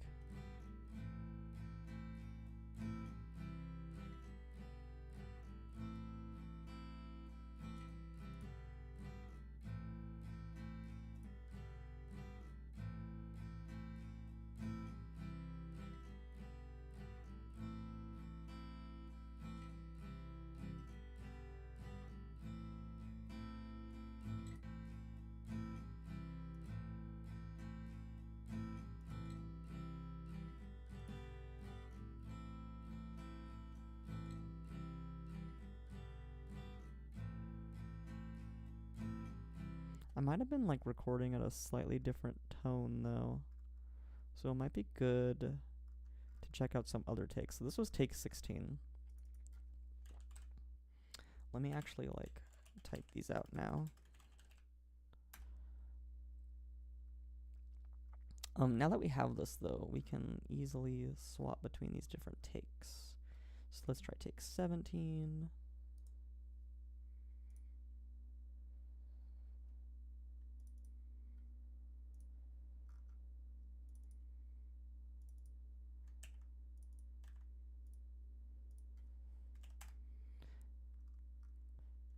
And we can try that one out. Turn this one down.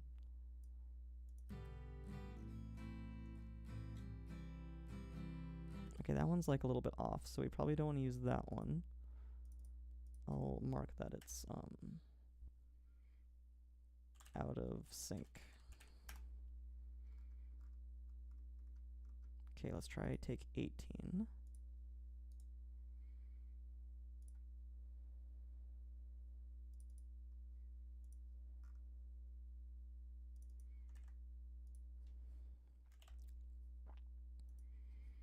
And see how this one sounds.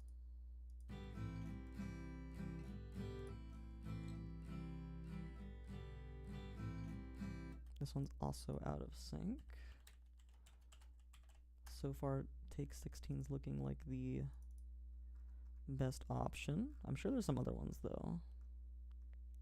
Let's try 19.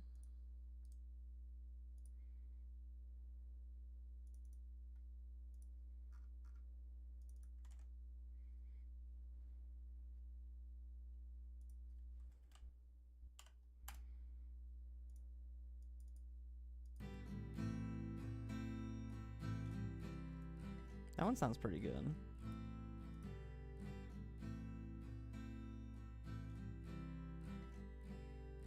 I think I like that more than 16.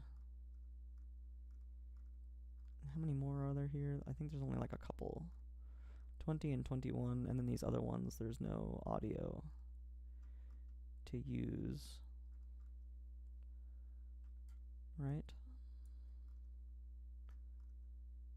Yeah. Yeah, take 2 doesn't have anything there, take 3 does not, and take 1 does not. Okay. Cool. So let's do take 20.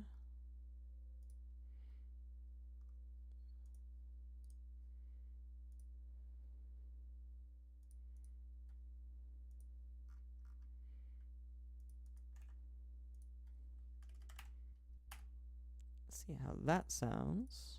That's also very loud.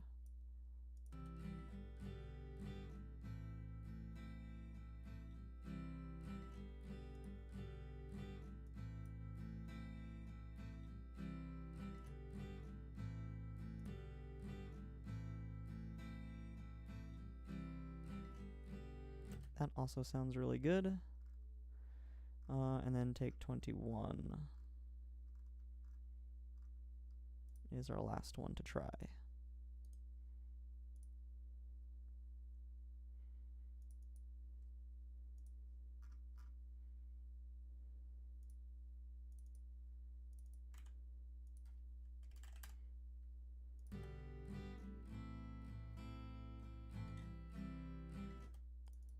I think take 20 or 19 might be the winners.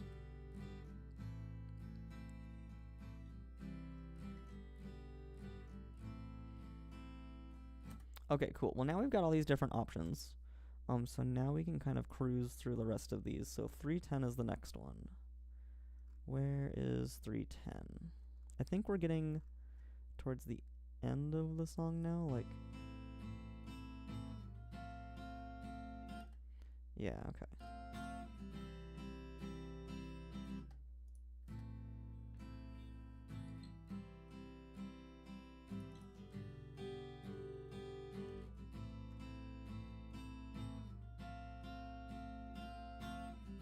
Yeah, there's a little glitch right there for sure.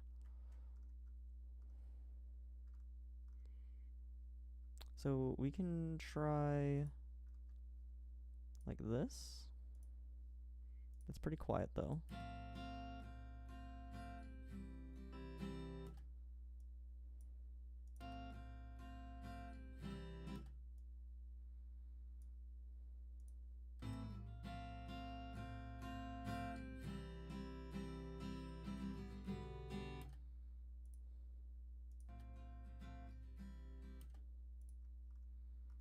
Those are out of sync. Could try 19. No, probably not that one. 20 was the one I was doing before. Let's try 21. And then I think these other takes, like take 2, maybe I should try normalizing them because I think I only recorded audio at this last part for these. So yeah, let's try like normalizing them as well.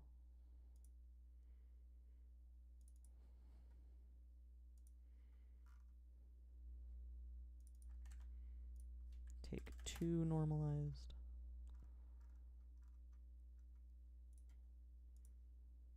Just gonna get the normalizing part out of the way here. There's only 3 tracks to normalize here.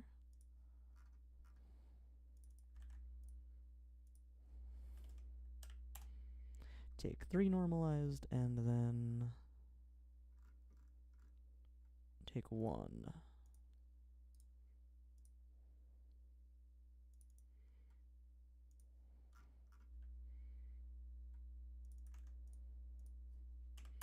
Okay. Alright, let's try this one. Take 2. Alright, let's try take 3.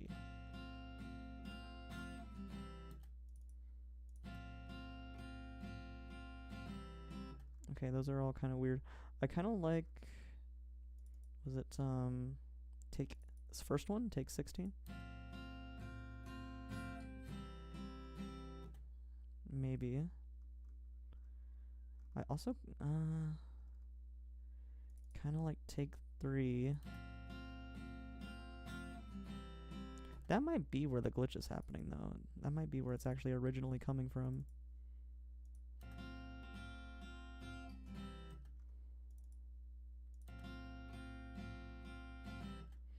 Alright, let's try, like, shortening this to, like, just this note. Like that.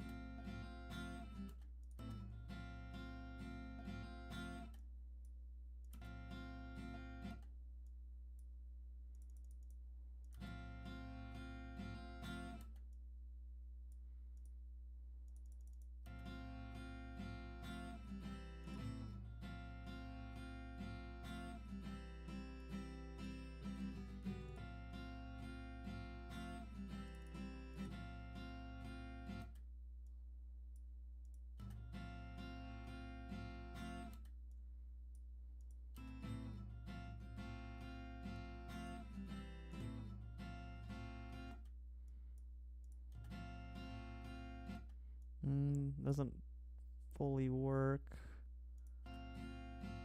Oh, there we go.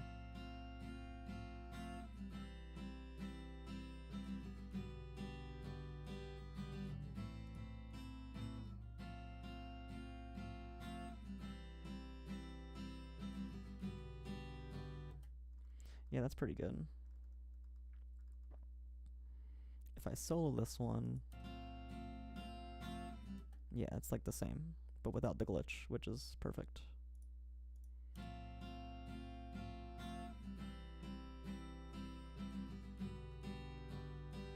Okay, and then the last one is 323.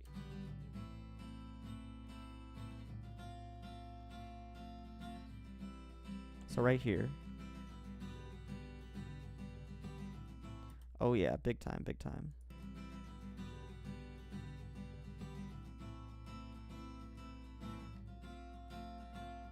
Yeah, big time. Like right in here. Yeah, like that whole section is weird. Okay.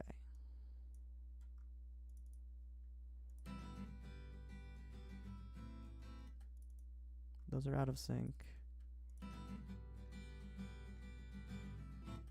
And that one sounds weird.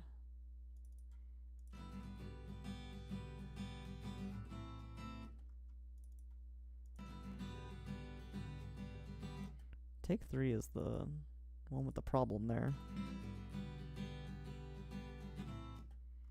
Oh, weird. Okay. Let's try take 16. And that can be turned down.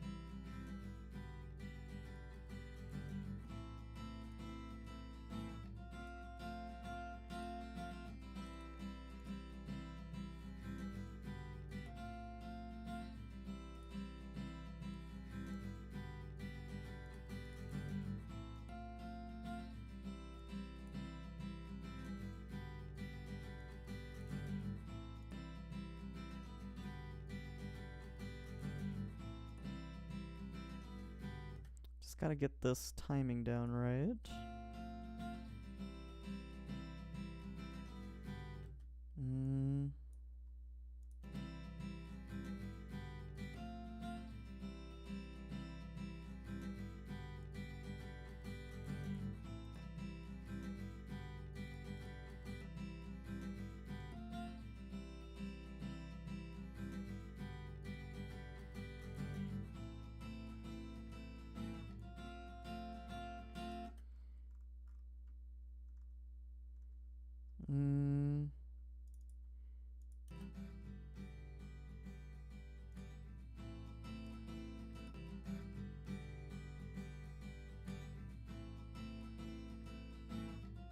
I think I like take 20 better there, actually.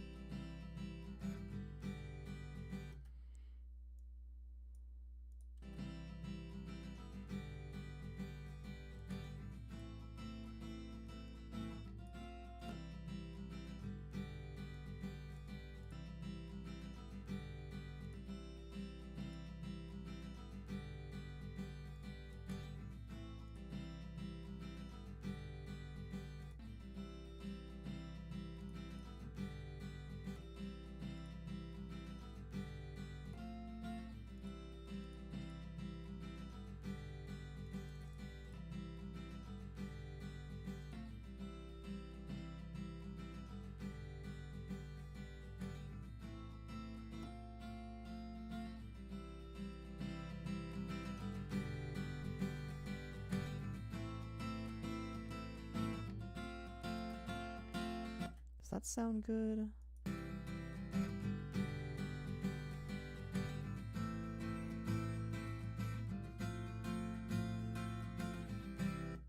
I think so.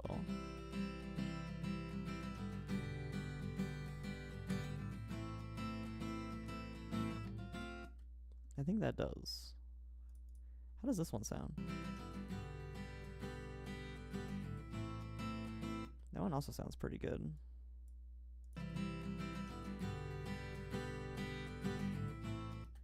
Got some options to work with here.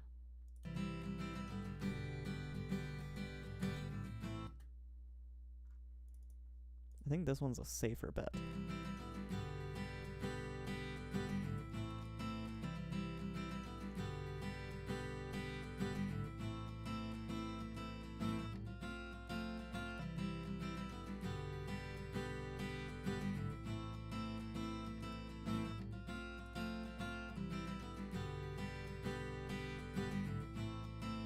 Okay, I think we've got some stuff now.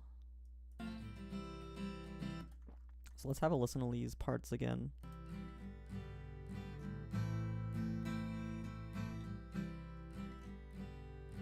Okay, that's way too loud now. I never use take 20 for anything else, right? Okay, so let's turn that down.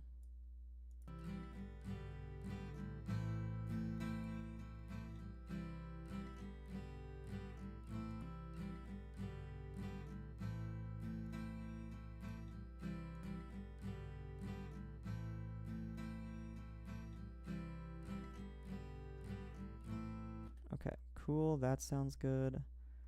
And then take one here. That sounds good.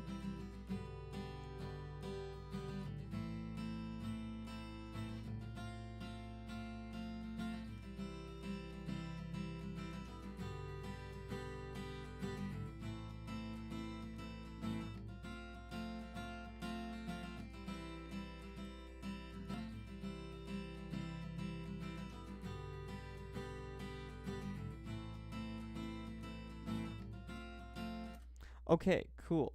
And then there's apparently one more part with the vocals that was not as big of a priority to him. But there's still a part that I want to look at. So that was just guitar too. Okay, so only have to export one track so far. Oh, till the end, including final hits. Oh. Okay. So there might be more for the guitar.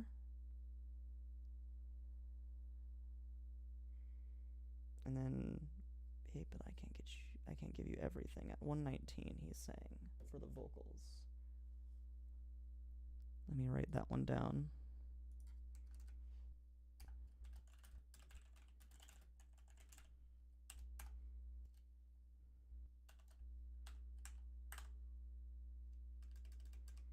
Give me another bullet list.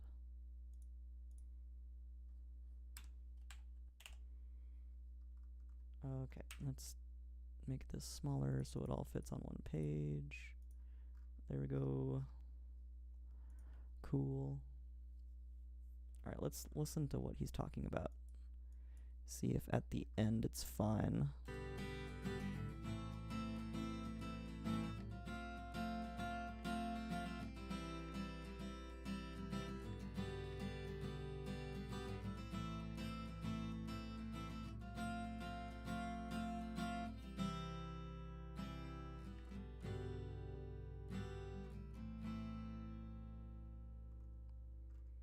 Okay, there is some glitchiness there.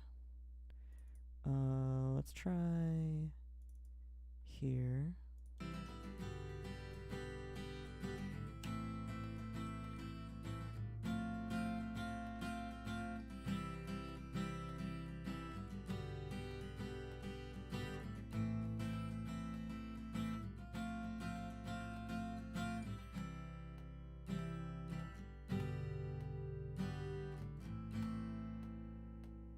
Okay, I don't think that that's right. That's weird.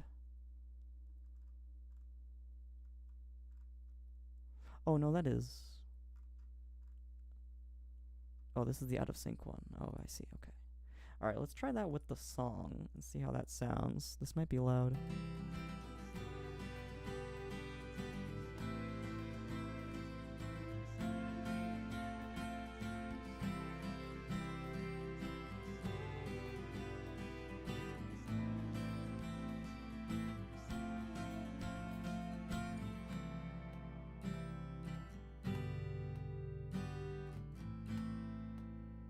Okay, I think that sounds good.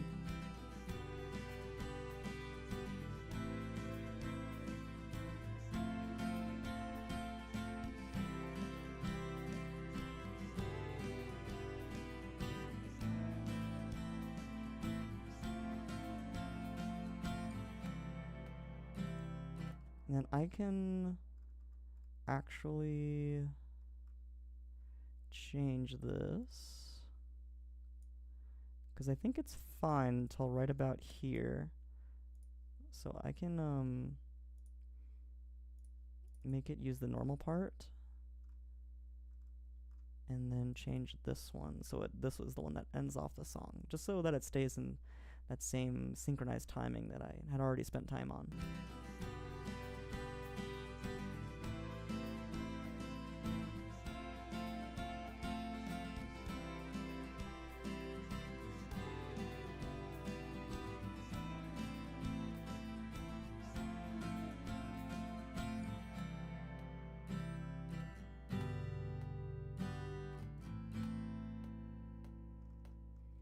Okay, cool. Now let's just solo the guitar again.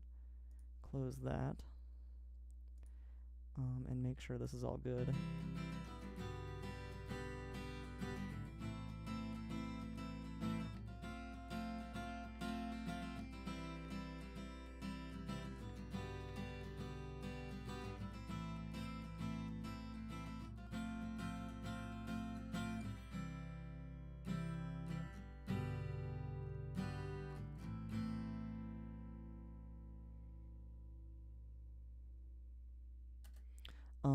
Cool. Only thing is I think I've got that clipping right there.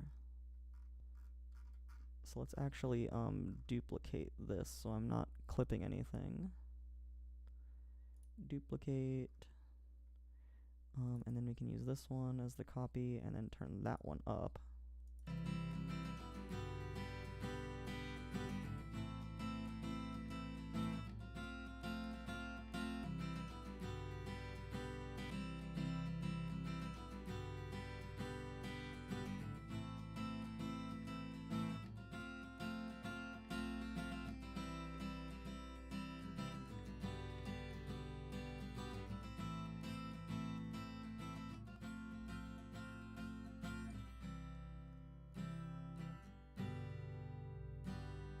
Okay, and then we actually want to cut it off here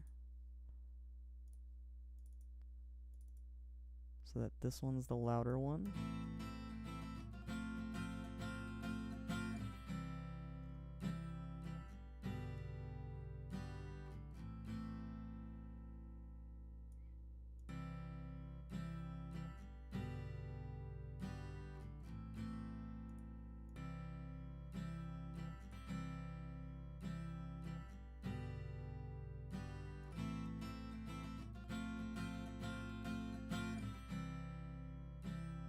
And I think I actually want to duplicate it again and use this and then just make it like a little bit quieter. Okay, and then we'll make sure that that's a nice crossfade.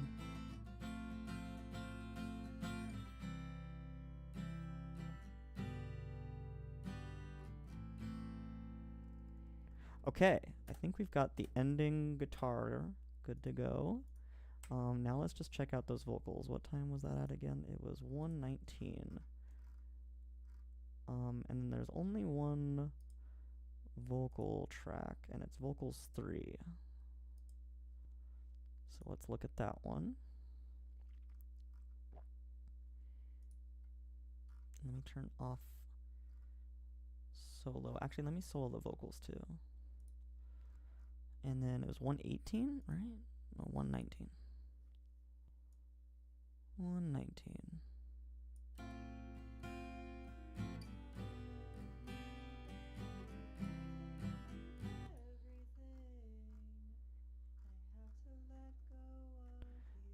You guys cannot hear that at all. Alright, there we go. I can give you every part of me, babe, but I can't give you everything. Alright, yeah, there is a little part there. For sure. Give you everything, but I can't give me, babe, but I can't give you Okay, it's probably just this transition. babe, but I can't give you everything. Me, babe, but I can't give you everything. I think that's it. Okay. Cool. That was easy. Okay. So all I have to do now is just bounce those 2 tracks, and I think we're good to go, and I think my producer is going to be a lot happier. I don't know what this part at 1:48 was, though. I'm going to listen to that again real quick just to see if I can hear anything, but I could not before. 1:48. Let me turn off the vocals now.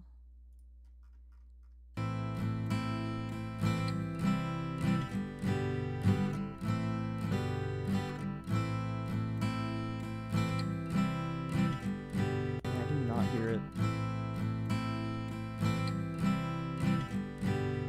Definitely no. Okay, cool. So I'm just going to export this then. Like how it is. Bounce mixer channels, not the drum master.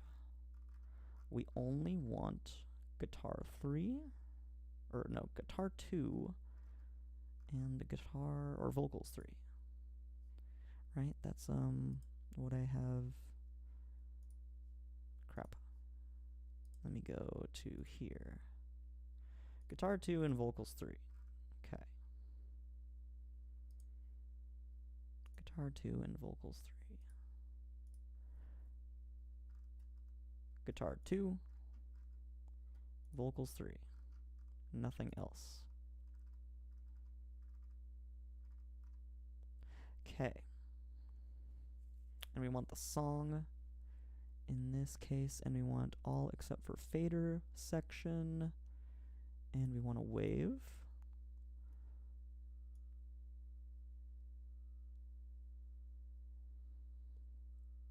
Okay.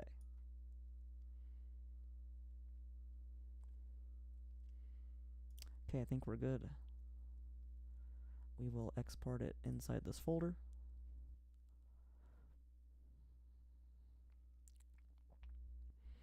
And then now that I'm sharing my entire display here, you will be able to see me move these files around. But then, yeah, then we're gonna end the stream. Very nice, very productive today. We got the freaking raw frequency, the raw signal generator going. Yes, this has been awesome. Okay, cool. So we got our bounce here. So let's actually switch to this. It's only guitar 2 and only vocals 3. Those are the only ones updating. So let's replace those. Cool, and then we can delete this empty folder. And then everything. 20 items. And if I, let's see, if I unzip the original, it should be 20 items in here too.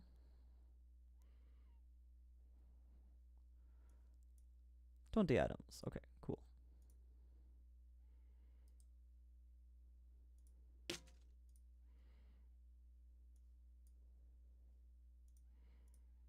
And this was modified today, and this one was modified today.